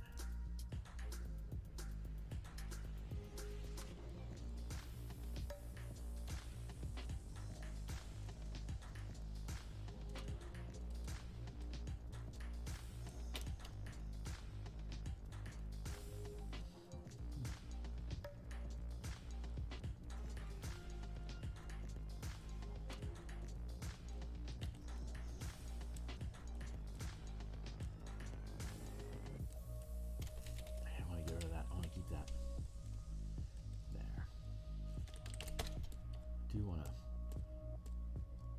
hack at it a little bit with an eraser just to drop it in a little bit more. That feels pretty good. It does help break up that chunk of texture a little bit.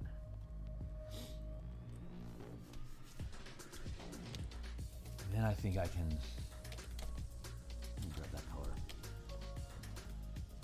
darken up this corner just a touch.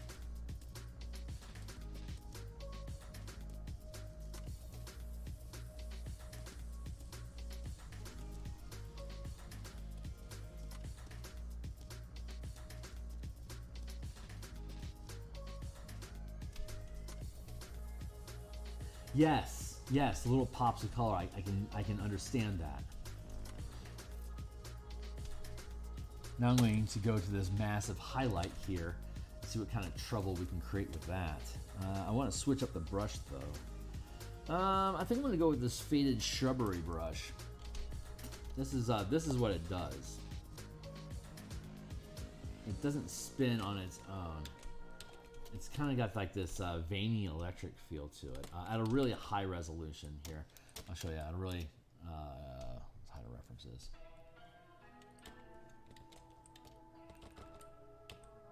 Like that. It's got all. It's like doesn't carry a lot of information. Like the large pockets that you can see in the brush shape. That's negative space. It's these smaller little pieces that are the actual positive space that gets the information, and it has faded edges, so it blends out on its own. So it's a neat brush to use for curved top surfaces. Let's see if I can. I'm using the wrong color.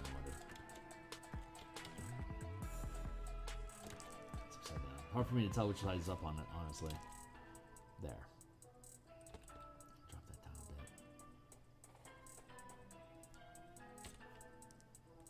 Then we can go back in with our same eraser. I want to up that to 100.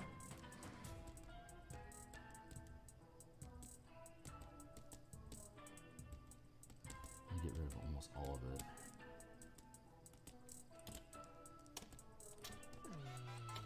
I don't know if that's the right brush or not. Ooh, let's try this.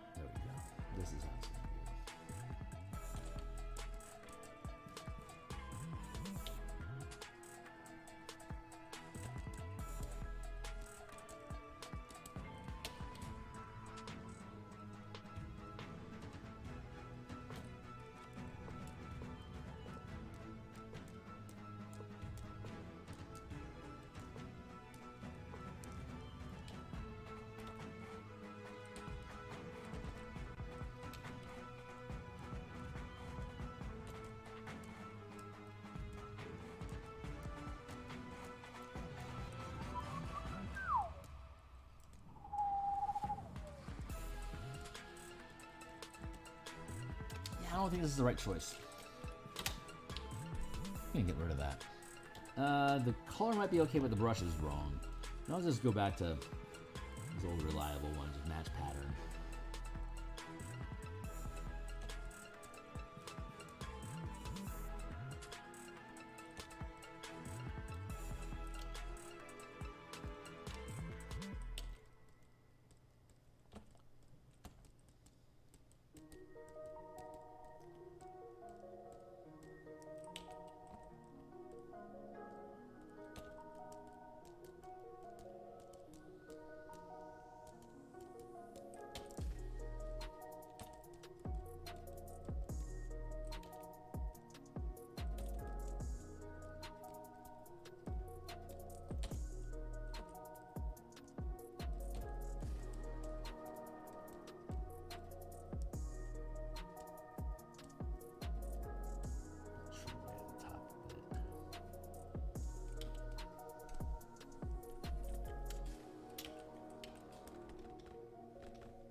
I can twiddle it around with my move tool, and now it looks kind of like a little burst of wildflowers. So I'm pretty happy with that.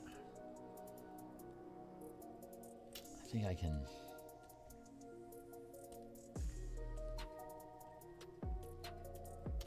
Drop in.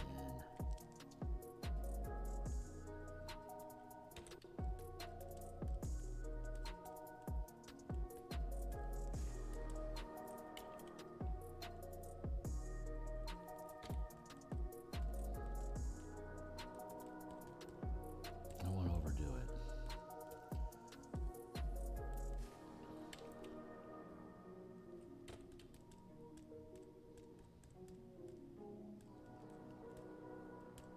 And then I can drop the intensity just, I think, a bit.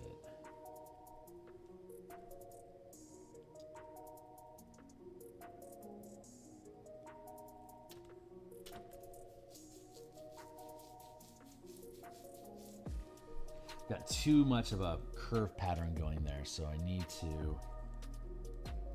Yeah. Like Wonder Twins, man. I'm going to change the curve on this and pinch it down even more and just build a little. I think I want to grab this here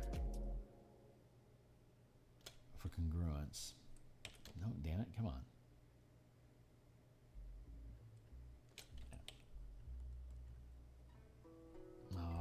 I got a jitter going there. I gotta get rid of that. Windows, no. Windows, brush setting. Yeah, too much angle jitter. I'm gonna get rid of that.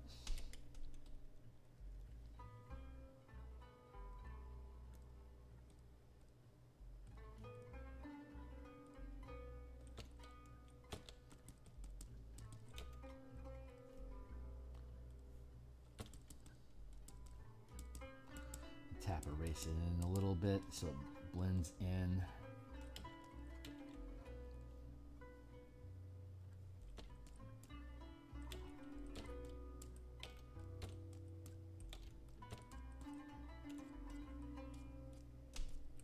The shape of these things just kind of lean into each other.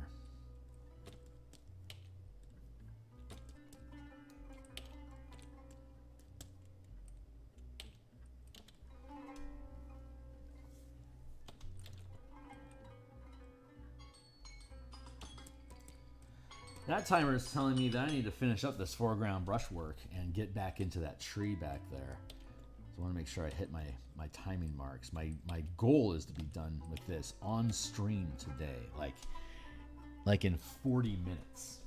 So I feel like that's achievable.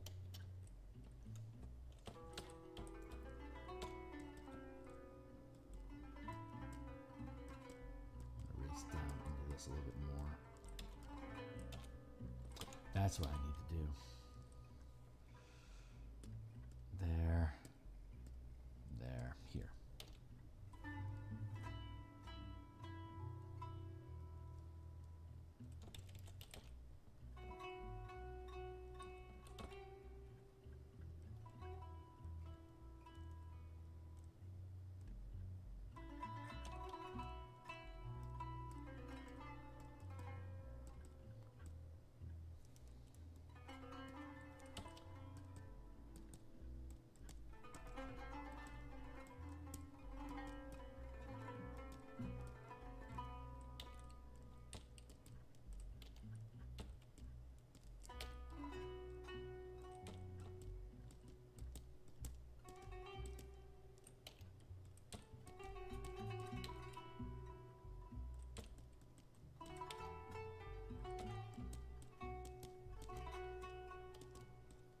too much.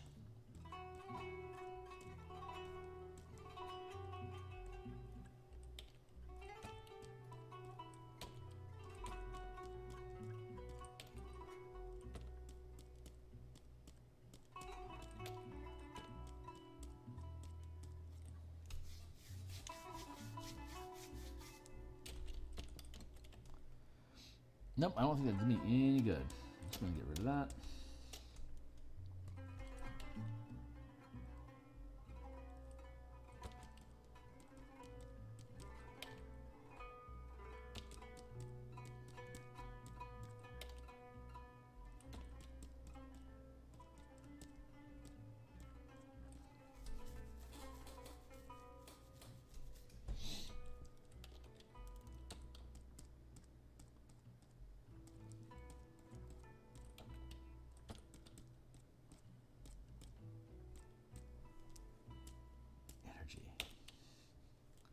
I bring the energy.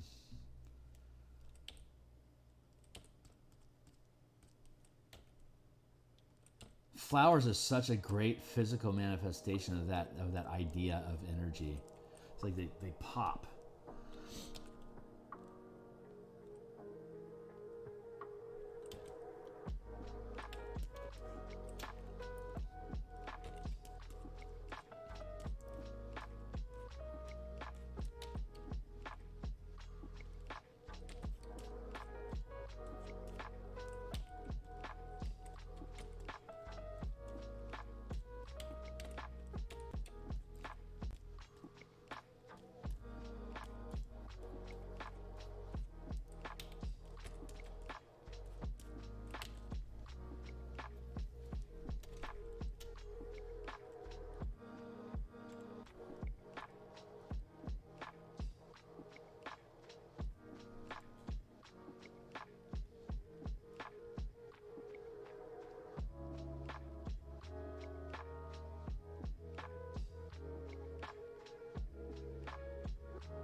Yeah, okay, so what I want to do,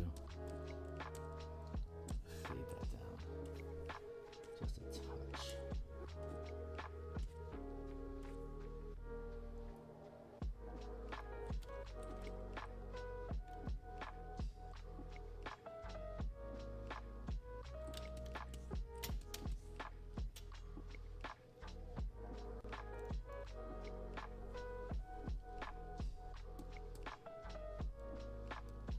Oh, yeah?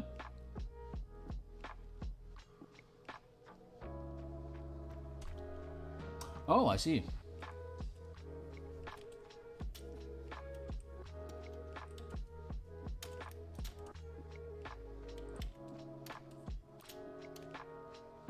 Not bad. Pretty happy with that. I'm feeling like I need to poke at this for a second. So, and then I'm going to start working on that tree upstairs. This is all to the left. Left front bush. I already have a left flower bush, right? This is left front bush. Important distinction there.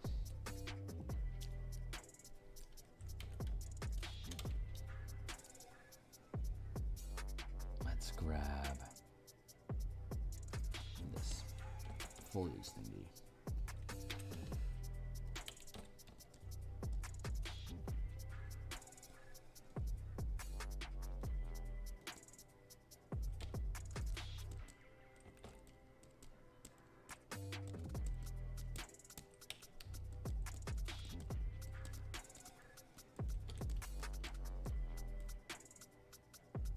Ungrown.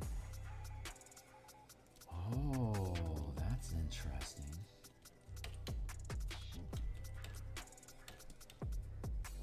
That is a very interesting idea.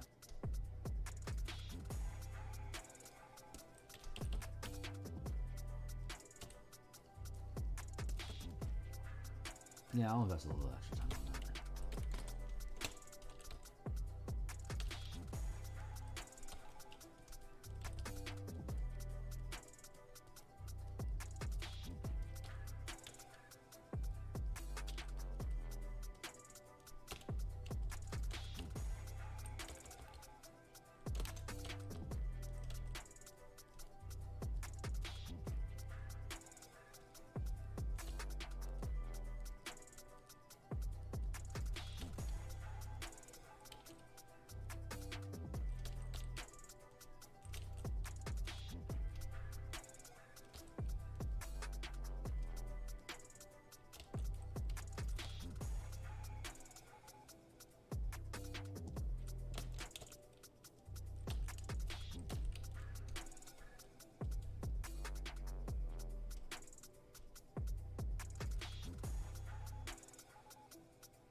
That was kind of neat, huh?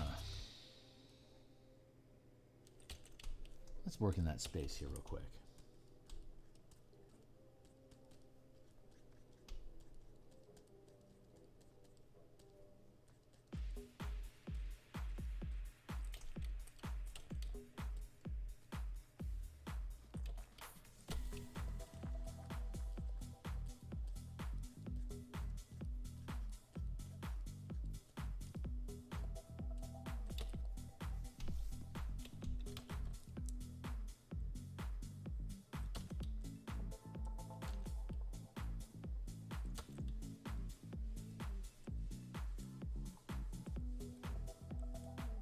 That was a cool idea. Yeah, exactly. It's such a great idea. Well done.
Interesting.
Wow, that added a lot of character to this space without forcing a lot of color information into it. Well done, team. Thank you. Very well done. That looks pretty fucking sick now. Wow. Wow, wow, wow, wow, wow, wow. So there's that. I think we're pretty good here. That's the top. Oh, this thing is badass. So I think I want to break up this form here with some more tridge. So let's go with that's our mid ground here. There's our mid ground here. There's our front mid ground. And we got the step. That's where we're at. We're inside the step. I think we want to put the step between the step and the top. Great. We're just going to build a quick little tree. God's willing, it'll be a quick little tree.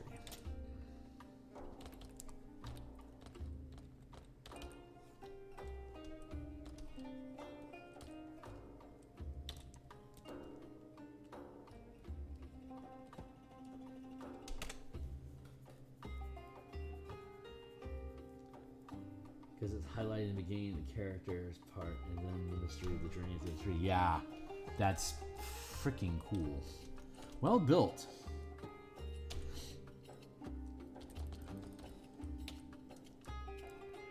Well, it certainly seems like you've got the compositional chops for doing some freelance work. So, just make sure you're working on stuff that you enjoy so you don't burn out. That was a mistake. There.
More tilted than I want.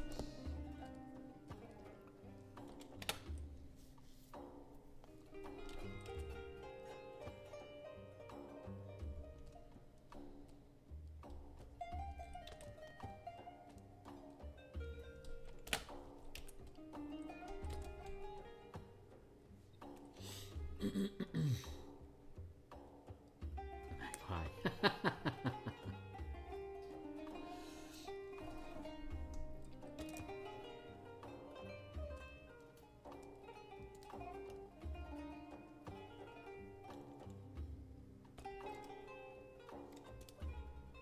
Yeah, I can go with that.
Find similar. Let's grab that.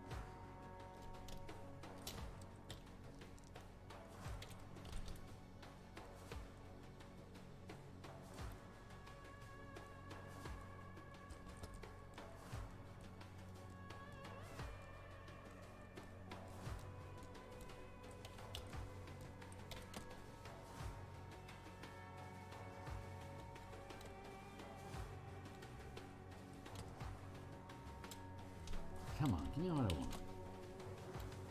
Thank you. No, that's I can't use that. Use that.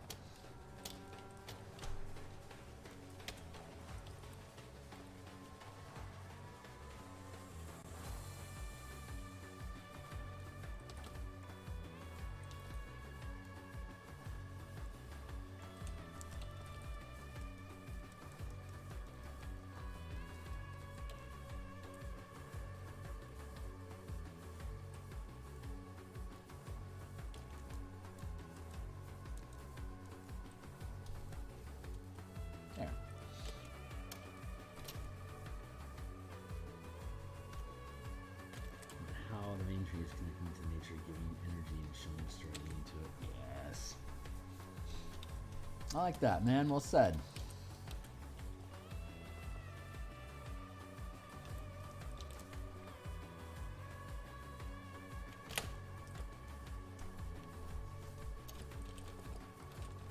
I'm going to pull that in like that. Just a touch to make it more.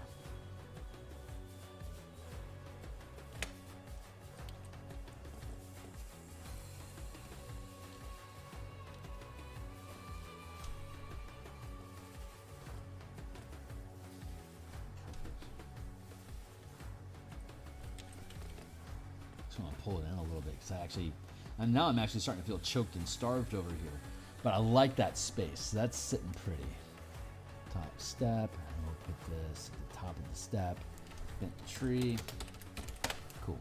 Now we can go back down into Yggdrasil and pull that forward. So here's the Yggdrasil tree.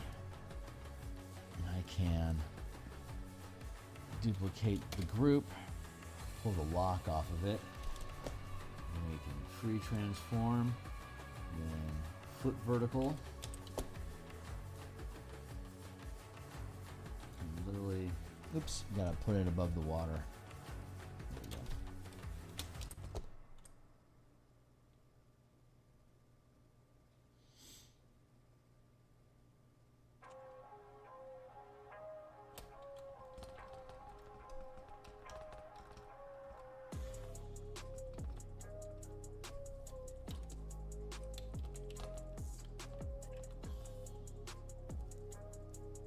I'm gonna bond this down and just merge group.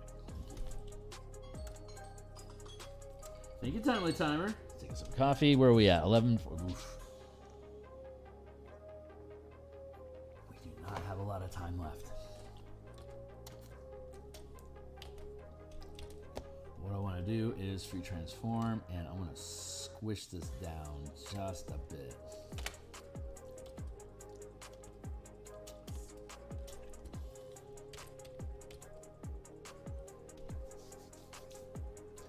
Now we can do a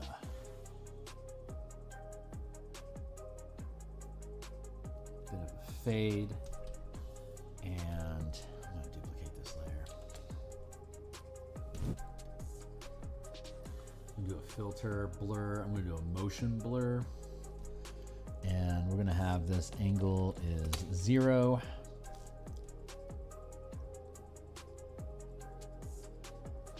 Help break up the pattern on its own.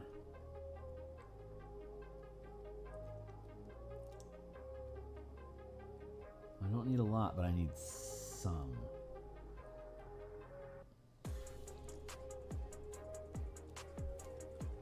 Yeah, even that amount works.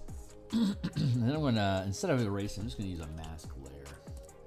I'm gonna go to our smudge, our normal blending brush.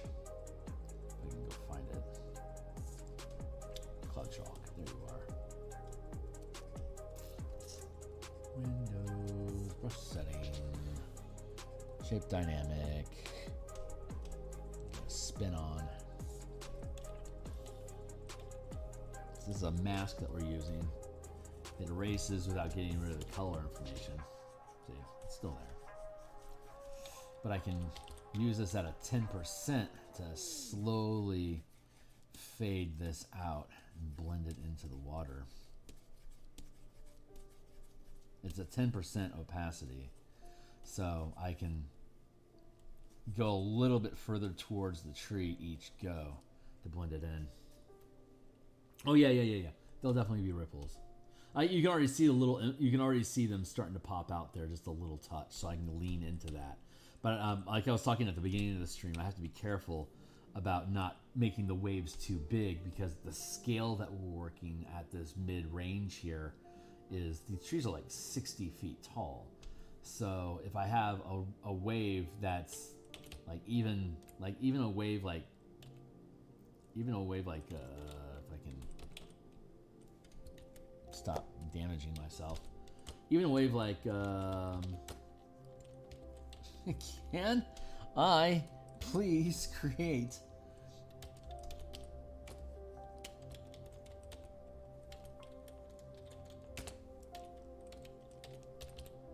Now, even a line like that is like 70 feet. Like, that's like colossal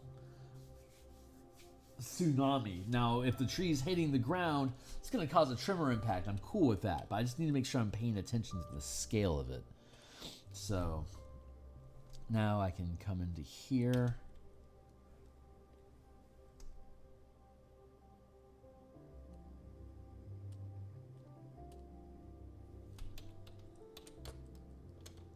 Grab that color there.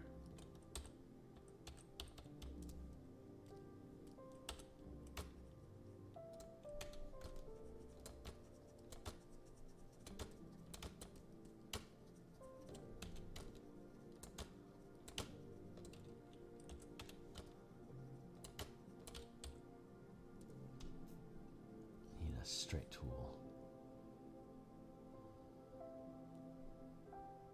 Hard round, thank you.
Yeah, these are good suggestions. Well done.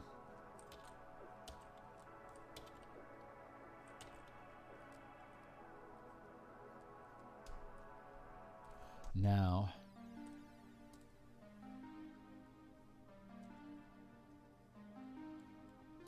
wish me luck. I'm gonna fuck around with this.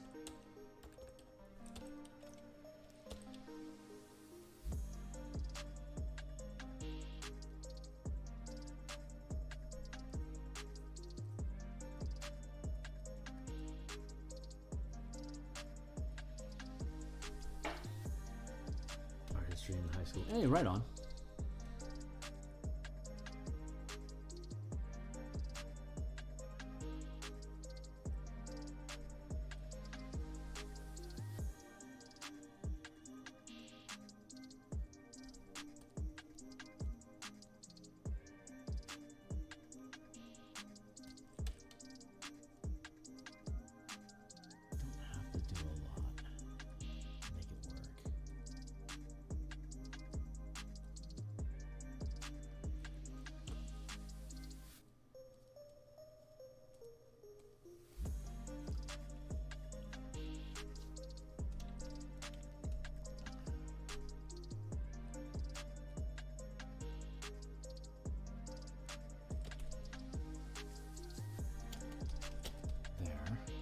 I am pretty happy with that.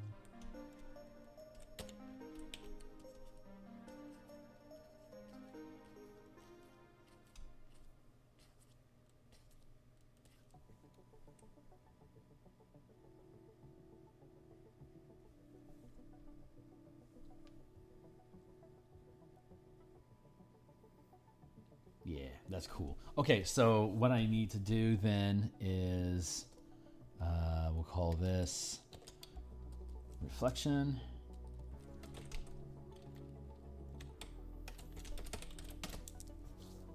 Lock that down, and let's see, I got mid, back, between back and mid.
Kentucky's kind of like this.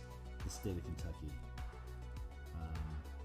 It's got a lot of extensive forests and little pockets of water.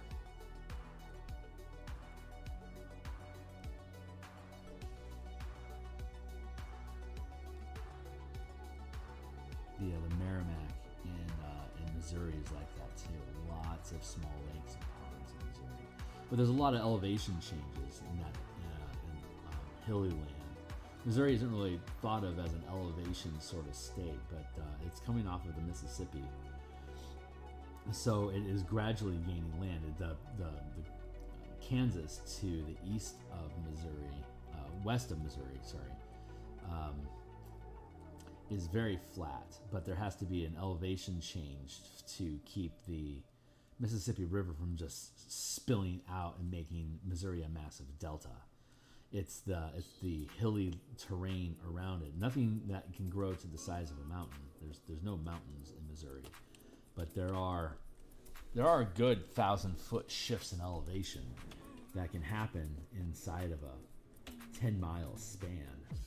And that doesn't sound like a lot, but that's 50,000. That's 1,000 miles difference in 50,000 miles of space.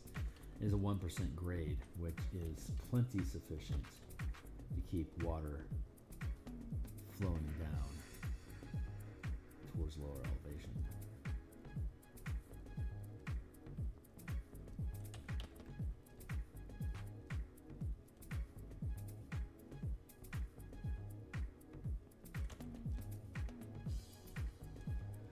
don't know what the highest point in Missouri is, but it wouldn't surprise me if it was less than 2,000 feet above sea level.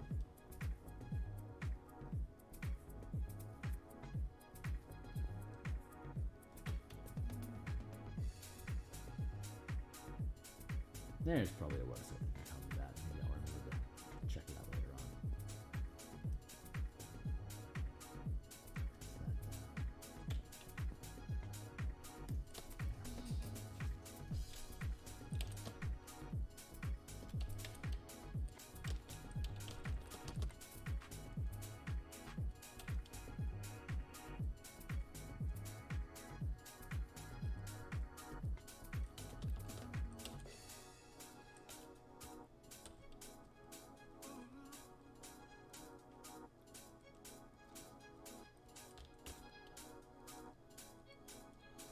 Dig in and erase that down a little bit. Have it blend back.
What brush do I want to use?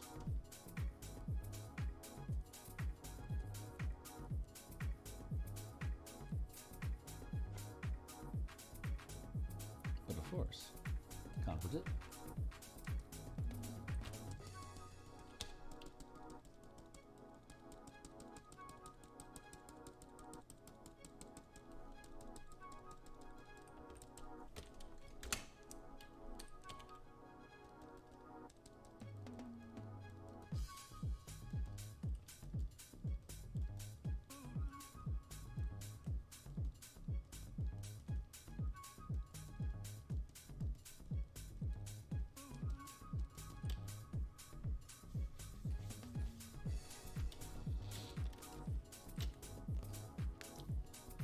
Makes that some interesting shapes to play with yonder.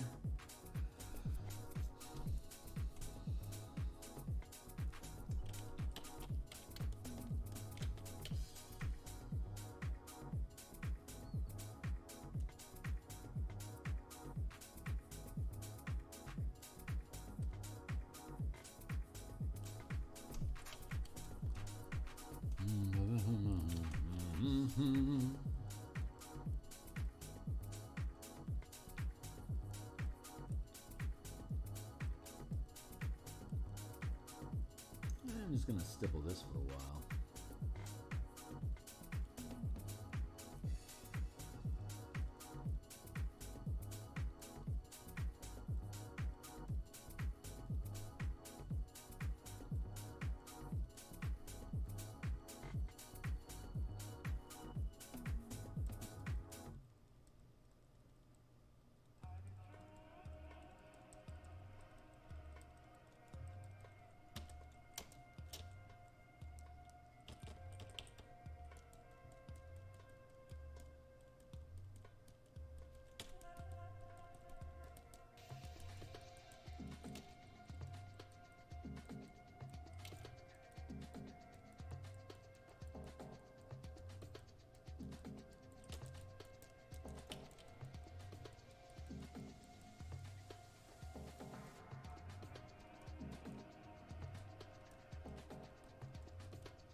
this is reminiscent of the Grand Tetons painting that we were looking at earlier on that I had done.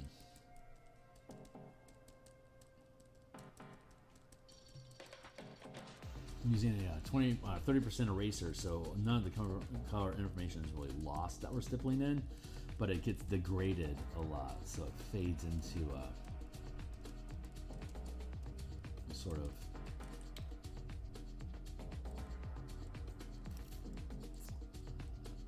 very, what's the word I'm trying to use here?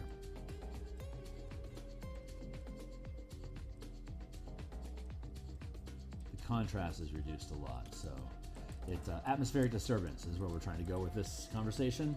This fading in like that allows like the tiniest little pops of light versus dark, so that is working on expressing how like miles away this is.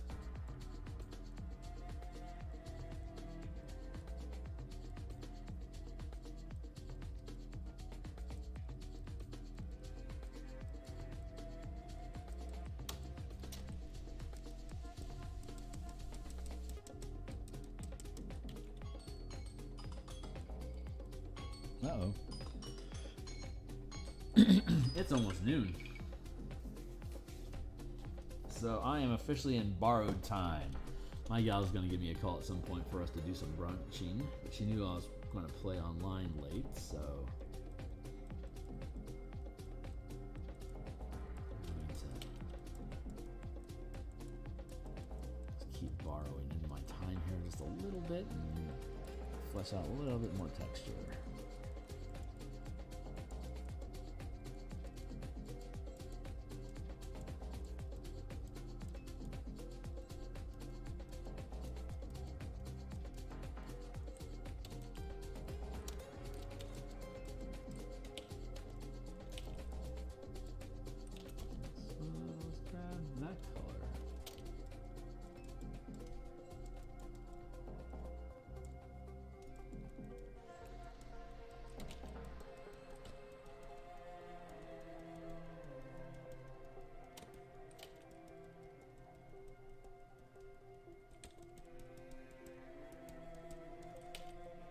Very, very, very close to done at this point.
I think I need to break up that chunk a little bit, maybe with some rock.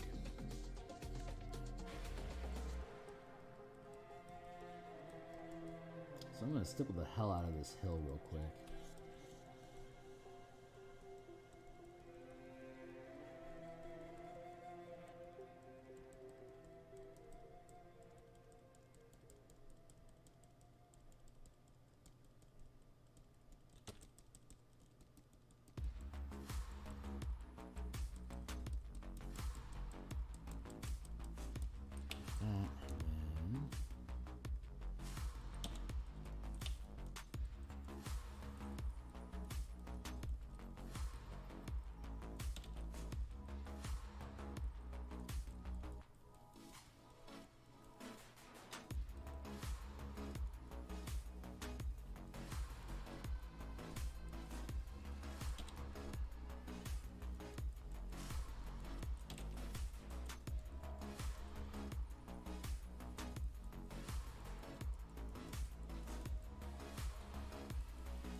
Worth.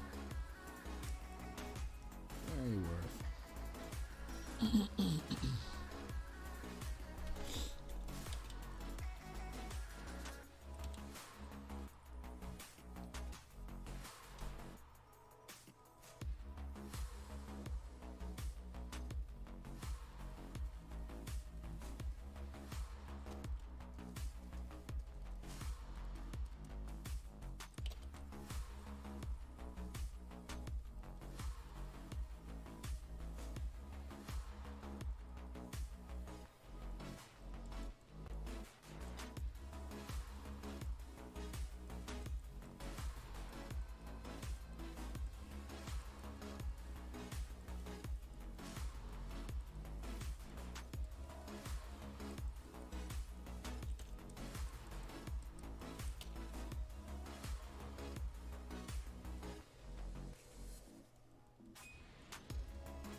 A little more texture in there.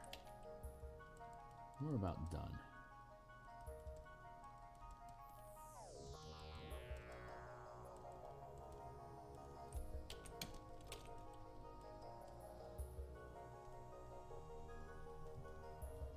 Clean it up a little bit.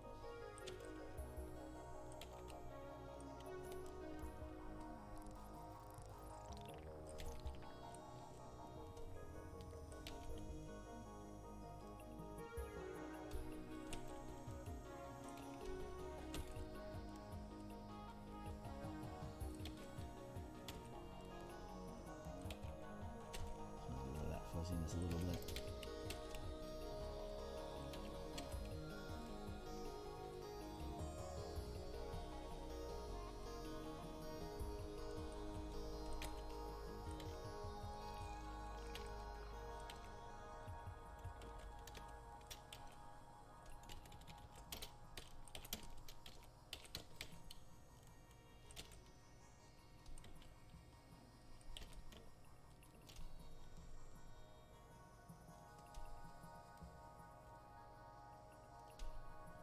There's probably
yeah, no, that feels like a good idea.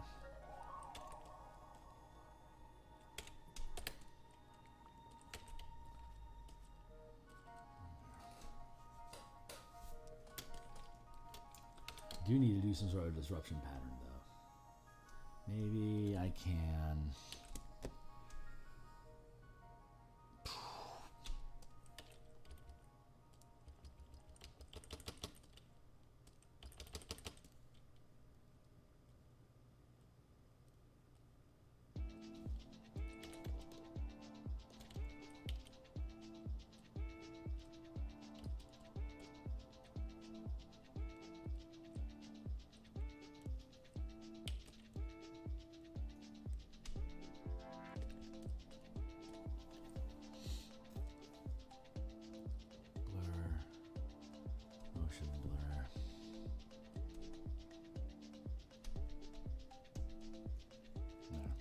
wavy choppiness. So texture it up just a touch. Yeah, that feels right.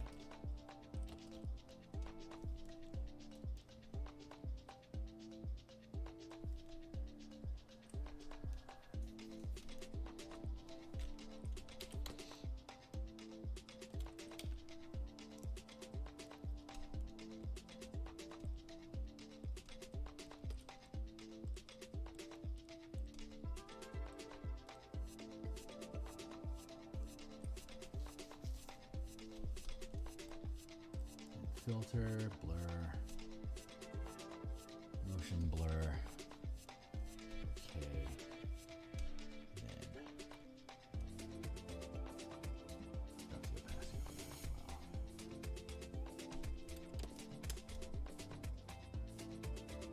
These should actually be back way down here with the reflection.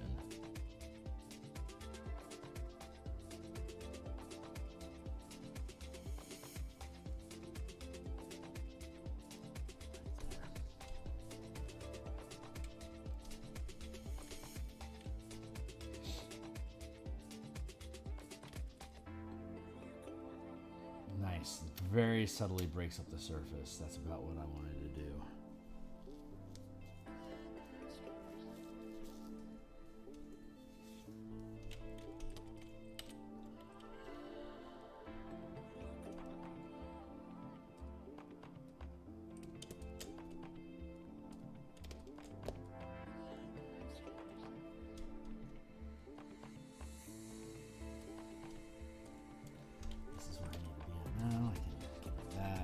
Let's go find our chisels.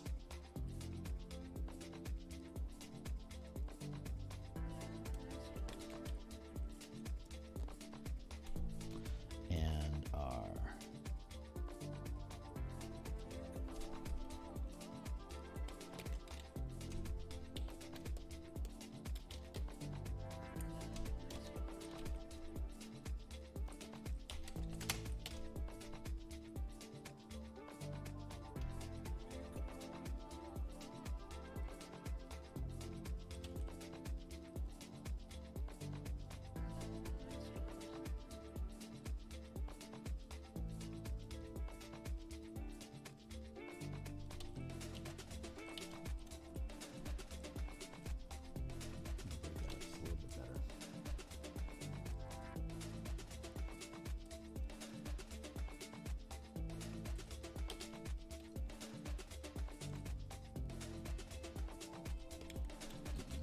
color there, Kearney.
texture just a little bit. And we're going to be done here in just a few minutes, I think. Like done type done. I think I have enough texture built in here now. That's going to help break up the shapes over here a bit.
go.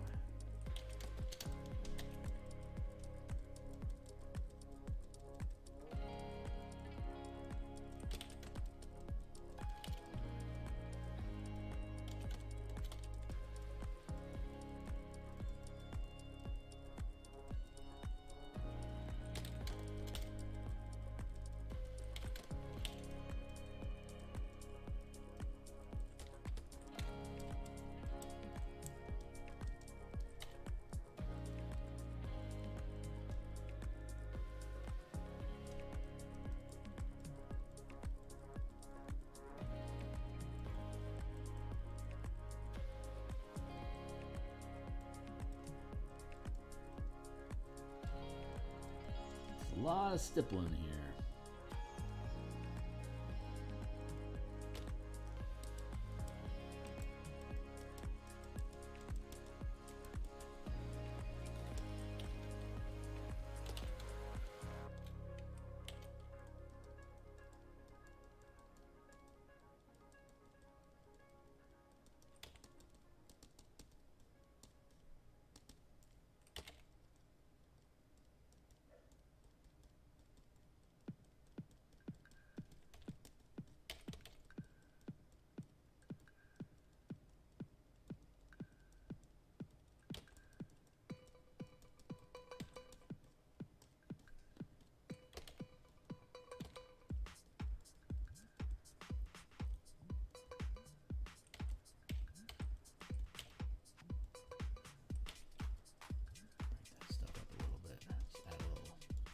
Destroyable texture.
Right?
Good. Subtle is better.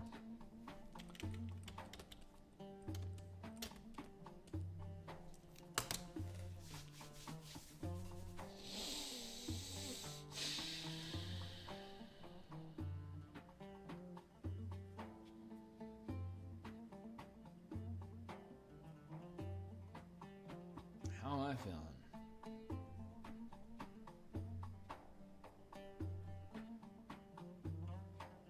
All right, I'm gonna put this guy on cooldown,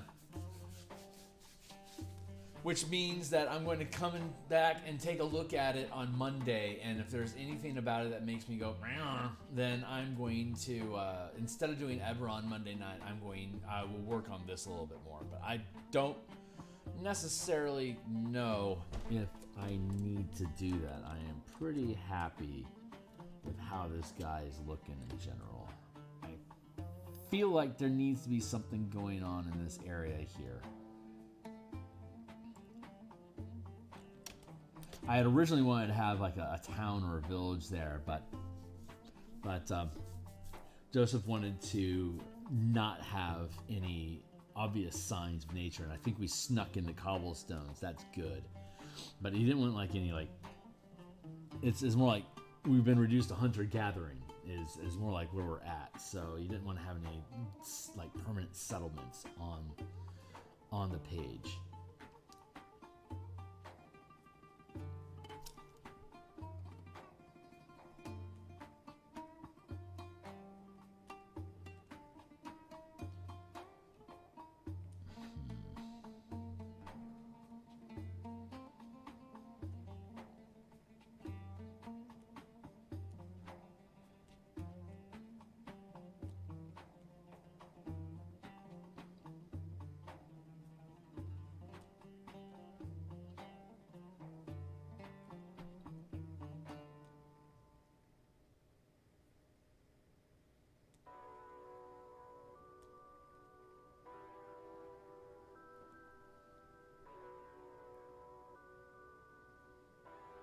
What am I trying to think of?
Is that what we need? Do we need big elevation changes here? It's not a bad idea. Gives it more of a Portland, Oregon sort of feel to have large masses like this, like right on the water's edge. I don't hate it.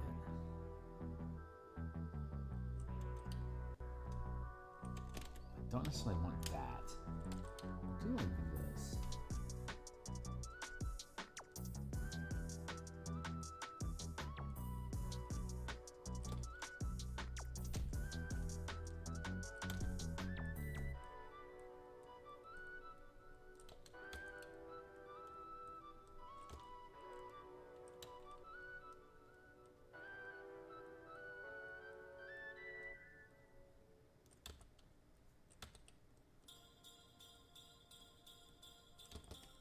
Yeah, let's do that. All right, so I am excited / challenged / compelled to continue. Yeah, I think think once we have these things built, I'm going to be a lot happier with that.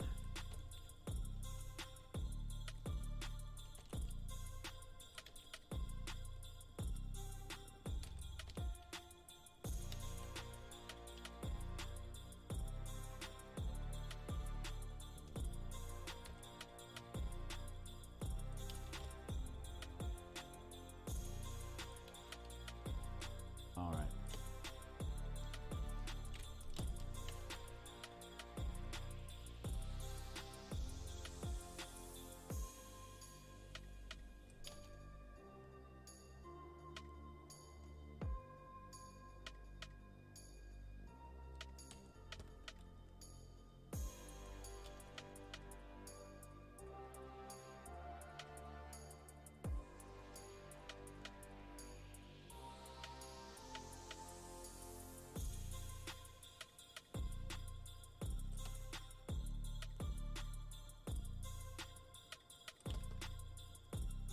Do like that.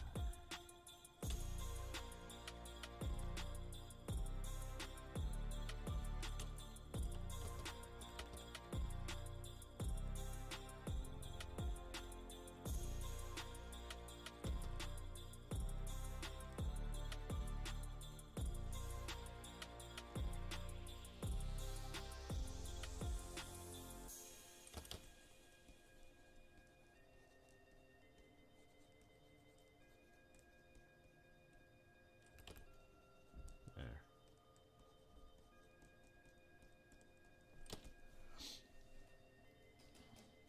Yes, that's going to be more interesting. And we can do little like rock cliffs and outcrops and stuff, and then have, okay. So yeah, this is the right place to be, but I don't have time to do it today, so we're going to go ahead and cut here. I like where this is going. This is going a lot. All right, cool. So we're going to be back. We're going to do this on Monday night. I am done for the weekend on streams. So anyone else that's hanging out, hey, we do this every week, Monday through Saturday, mornings and evenings, Monday through Saturday in the mornings, and Monday and Thursday evening, and then we have a game design stream that we do at lunch on Tuesdays. So that's it for now. Thanks a lot for hanging out. SCP, thanks so much for the help. Great ideas today. Super fun. And we're gonna fix these little mounds when we come back. And how